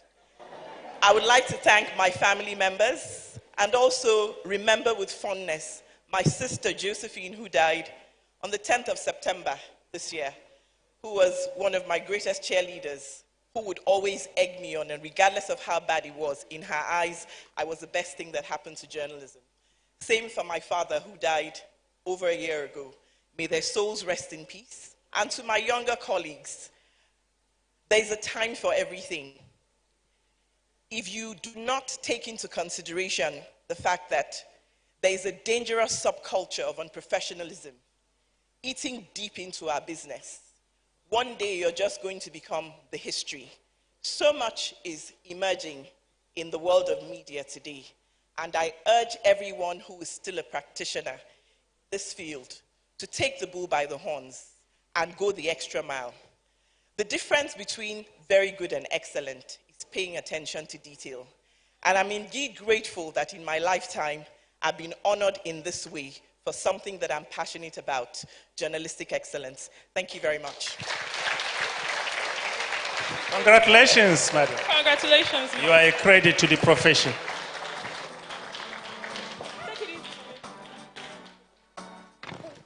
Congratulations, ma. Mrs. Taladin Jacob, coincidentally, is my boss. And she forgot to announce that she would always tell us, you should rise and shine. Are we in this room? Mentees, rise and shine. And that's all she would say. So we are moving on very quickly to the next item of the day, which is the biggest part of the award, which is the overall winner of the 2022 Wole Soyinka Center for Investigative Journalist of the Year. Are we ready for this announcement? Should we proceed or we should go on musical break? Because Jimmy tells me, don't you think we should go for a musical interlude? We should unveil the overall winner. Musical interlude, let's dance. Yes. Let's dance. Let's Where is the band? Let's celebrate our honorary winners. We've had winners, and we're going to have the overall winner Let's now. stand up for the champion is what they want to dance to.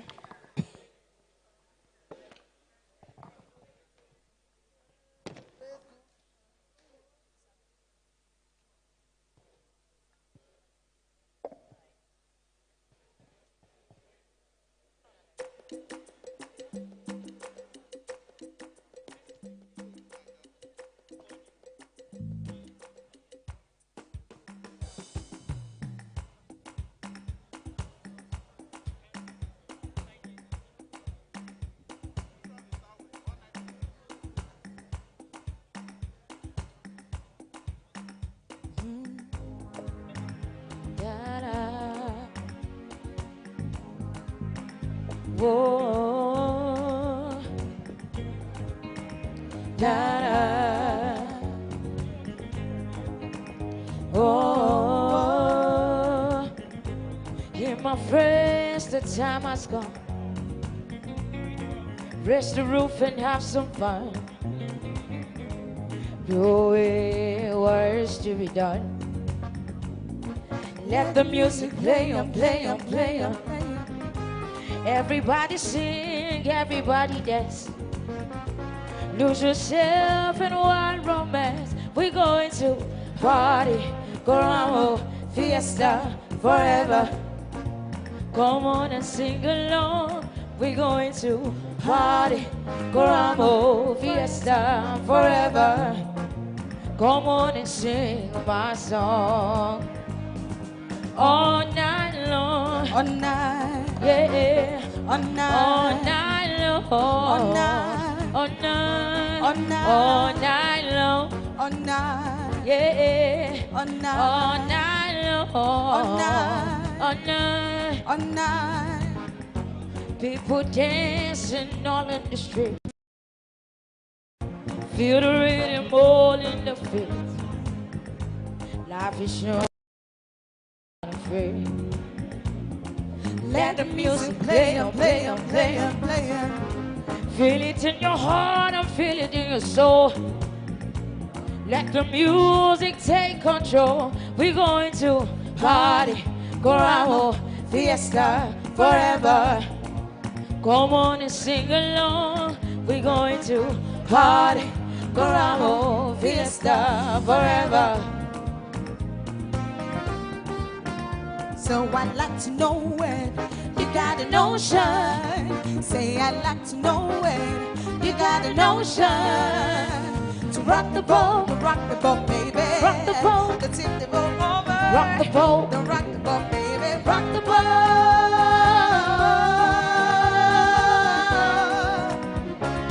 Ever since life July began, your smile is streaming like the rush of a wave. Your hand is held me close from the rolling sea. There's always been a quiet place to either you and me. And love is like a ship of the ocean. We've been sailing with a cover full of love and devotion. Hey, hey, hey, say I'd like to know it. You got a notion. Say I'd like to know it. Got a notion to rock the boat, rock the boat, rock the boat. Thank you. Thank you, thank you. So, ladies and gentlemen, we've come to the climax of today's event. We've had winners, and we are going to have an overall winner now announced in a minute. So, the highlight of this award is the presentation of the 2022 Wole Soyinka Center for Investigative Journalism, Journalist of the Year, from 218 entries and 13 finalists. This year's overall winner is, who is it, Sharon? Taiwo Azan Adebayo of the Premium Times newspaper. Stand up for the champion. Using evidence from an international data bank, our overall winner, Taiwo Azan Adebayo of Premium Times, did For the a series of champion. politicians Stand and up. public officers. Stand up for the champion, for the champion. Stand up for the champion, for the champion. Stand up for the champion, for the champion. Stand up for the champion, for the champion. Stand up. Congratulations. Using evidence from an international data bank, our overall winner, Taiwo Azan Adebayo of Premium Times, did a series on politicians and public office holders involved in illicit fund transfer. The board commends the courage, perseverance, and strength of the reporter today. Taiwo Azan Adebayo of Premium Times makes the celebrated list of the WSCIJ Nigerian Investigative 2022 winner. I hereby call on Professor Rocco Shekoni, WSCIJ Board Chair, and Moturayo Alaka, the Executive Director, CEO of the Wole Soyinka Center for Investigative Journalism, to present this overall winning prize. Congratulations.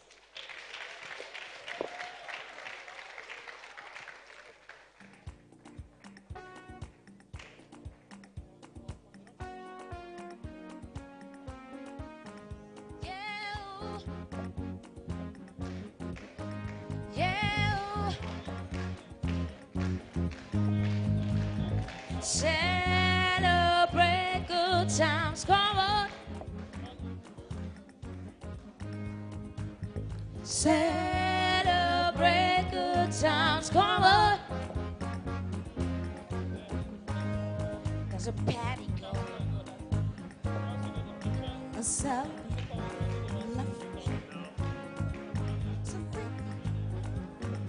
And your laughter too.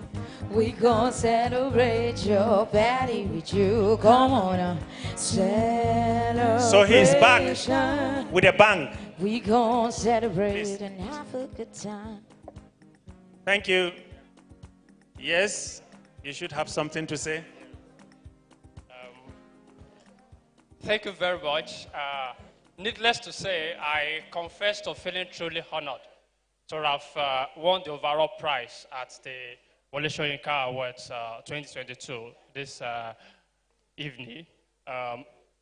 The prize, the award, would be a motivation to do journalism some more, the kind of journalism we do.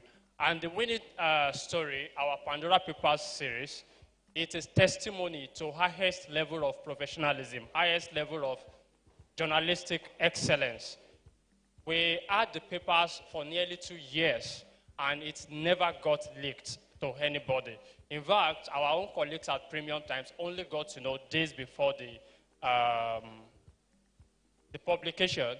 So I thank the Wole Soyinka Center for recognizing this work and for honoring us. To my colleagues at Premium Times, Dapsi, Musikilu Mojid, and of course, the Oga Idris Akibajo, my team members, Kabir, Ibrahim, Nicholas Zibekwe, everybody at Premium Times, I thank you very much. My CGID colleagues, Tose Alagbe, and Tebusola, Aderike, yeah, thank you all very much. Dejade Kule, I thank you all very much. Thank you very much. Yeah. Thank you, and congratulations to him and indeed to everyone who presented entries. So now it's time for pictures, and I'm calling on all winners, runners of those whose works were highly commended, to please come on stage now, because in the eyes of the profession, they are all winners. Yes.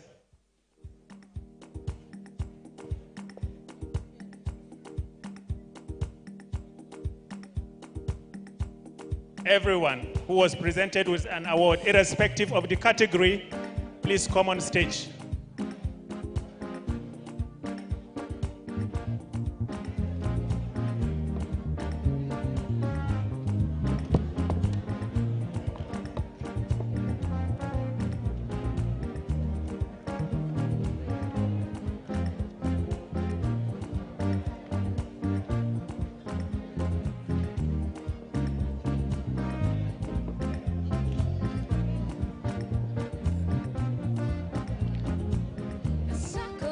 Sachibega, Sakuga Sachibega, Sakuga Sachibega, Sakuga Sachibega, Mama, yo, mama, yo, mama, Pata, Pata, yo, mama, yo, mama, Mama, yo, mama, yo, mama, Mama, yo, mama. Sakuga Sachibega, Sakuga Sachibega, yo patapa. Sakuga Sachibega, Sakuga Sachibega, yo patapa. Mama, yo mama, yo mama, pata pata, yo mama, yo mama, yo patapa. Mama, yo mama, yo mama, Mama.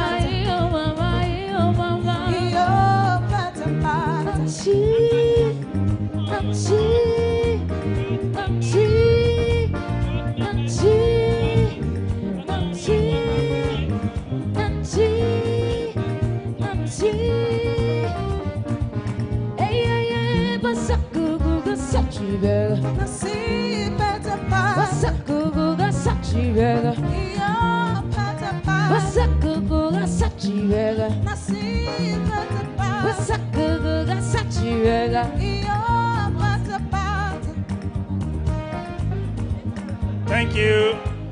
And once again, congratulations. Thank you. Congratulations once again. Yeah. So all honorary award recipients, finalists, board members of the center, the judges, should please come to the stage now for their own segment of the pictures. Yeah. Board members of the center, honorary award recipients, finalists, judges,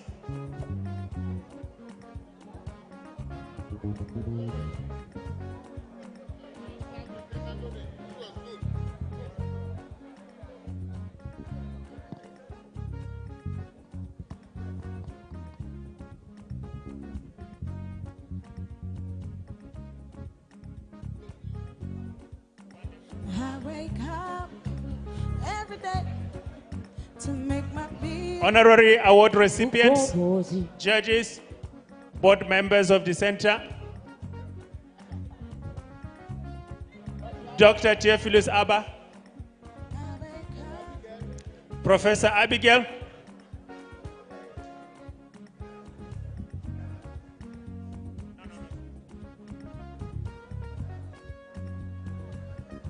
just cross the line. Yeah. They are taking extra time. Yes. Welcome, madam. Thank you, winners.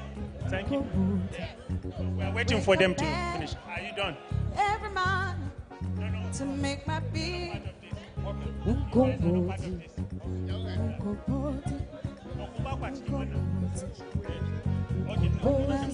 Everybody, come and drink my magic beer. When my everybody, come and drink my African Everybody,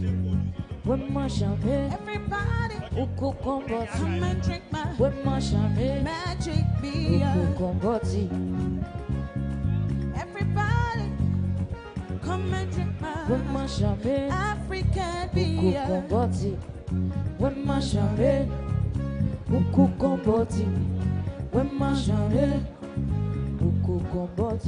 I wake up every morning to make my beer.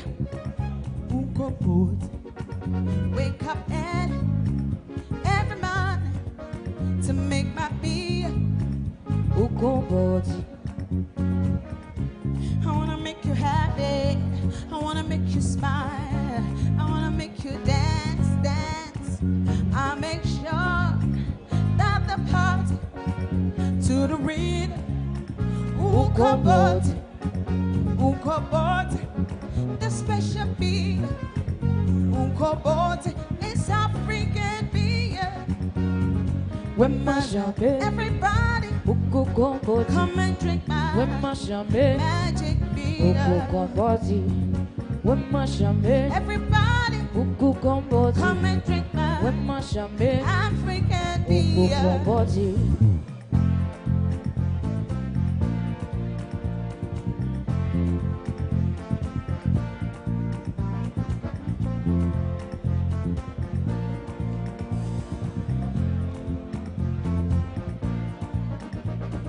I believe in miracles.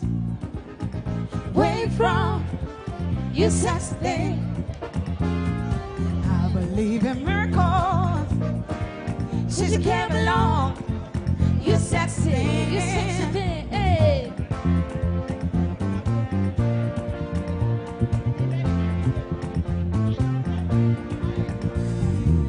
Where do you come from, baby? How did you know I needed you? Did you know I needed you so badly? Recall on. Did you know I gave my hand gladly? Yesterday I was one of the lonely people. Now you're lying next to me, giving it to me. I believe in miracles. Where you from? You sustain, you. I believe in miracles. Since you came along, you sustain. Okay, Ezio Ibiora for the vote of thanks.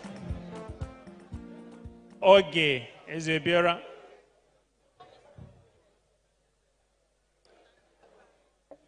Okay.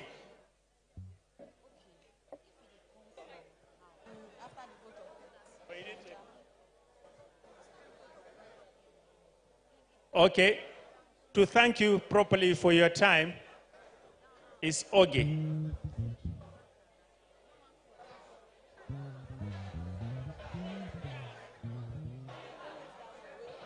Please settle down. One more segment and we'll all be leaving in the next 5 minutes. I promise you that. Ladies and gentlemen, please be seated again. We will be out of here in the next 5 minutes. I know it's been a long day. We started since yesterday. Please be seated.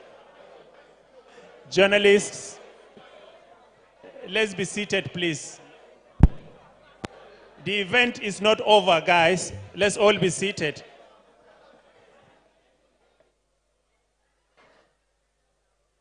Hello? Can we all be seated, please? Yeah, but let's be seated first. Guys, can we all be seated? Just 5 more minutes. Thank you. Thank you. Let's all be seated, please. Thank you. Just carry on. Good evening, distinguished guests, Board of Trustees, panel of judges, the media and journalism cohort, the panelists, moderators, honorary award recipients, the collaborative media partners, Soyinka laureates, civil society organizations, investigative reporters, media practitioners, private and public sector reps, students from the schools of journalism, communication, and political sciences, and other media stakeholders present here today. My sincere thanks to Motrayo Alaka, Executive Director, CEO, Wole Soyinka Center for Investigative Journalism, for the privilege to address this great assembly. I start my appreciation address with a tale titled, Investigative Reporting Has the Power to Make Patriots of the Citizenry. A year ago, I attended the Wole Soyinka Awards for investigative reporting out of curiosity, and I encountered a profound multidimensional network made up of women and men who dared the odds, challenged and held government systems accountable, unearthed hidden truths, gave the marginalized a voice, defended democracy, and contributed towards a robust civic space. Their bravery inspired me as it has inspired many others, and it is because of them we have gathered today. The Wole Soyinka Center has spent the past 17 years creating platforms, projects, and programs to build capacity development, reward best practices, expand knowledge creation, encourage research and advocacy, and also foster collaborations. The center has trained over 1,500 journalists from at least 180 media organizations across the 6 geopolitical zones in Nigeria. The center has also supported over 400 published stories and reports, rewarded 109 reporters across print, radio, television, photo, cartoon, and online genres of media.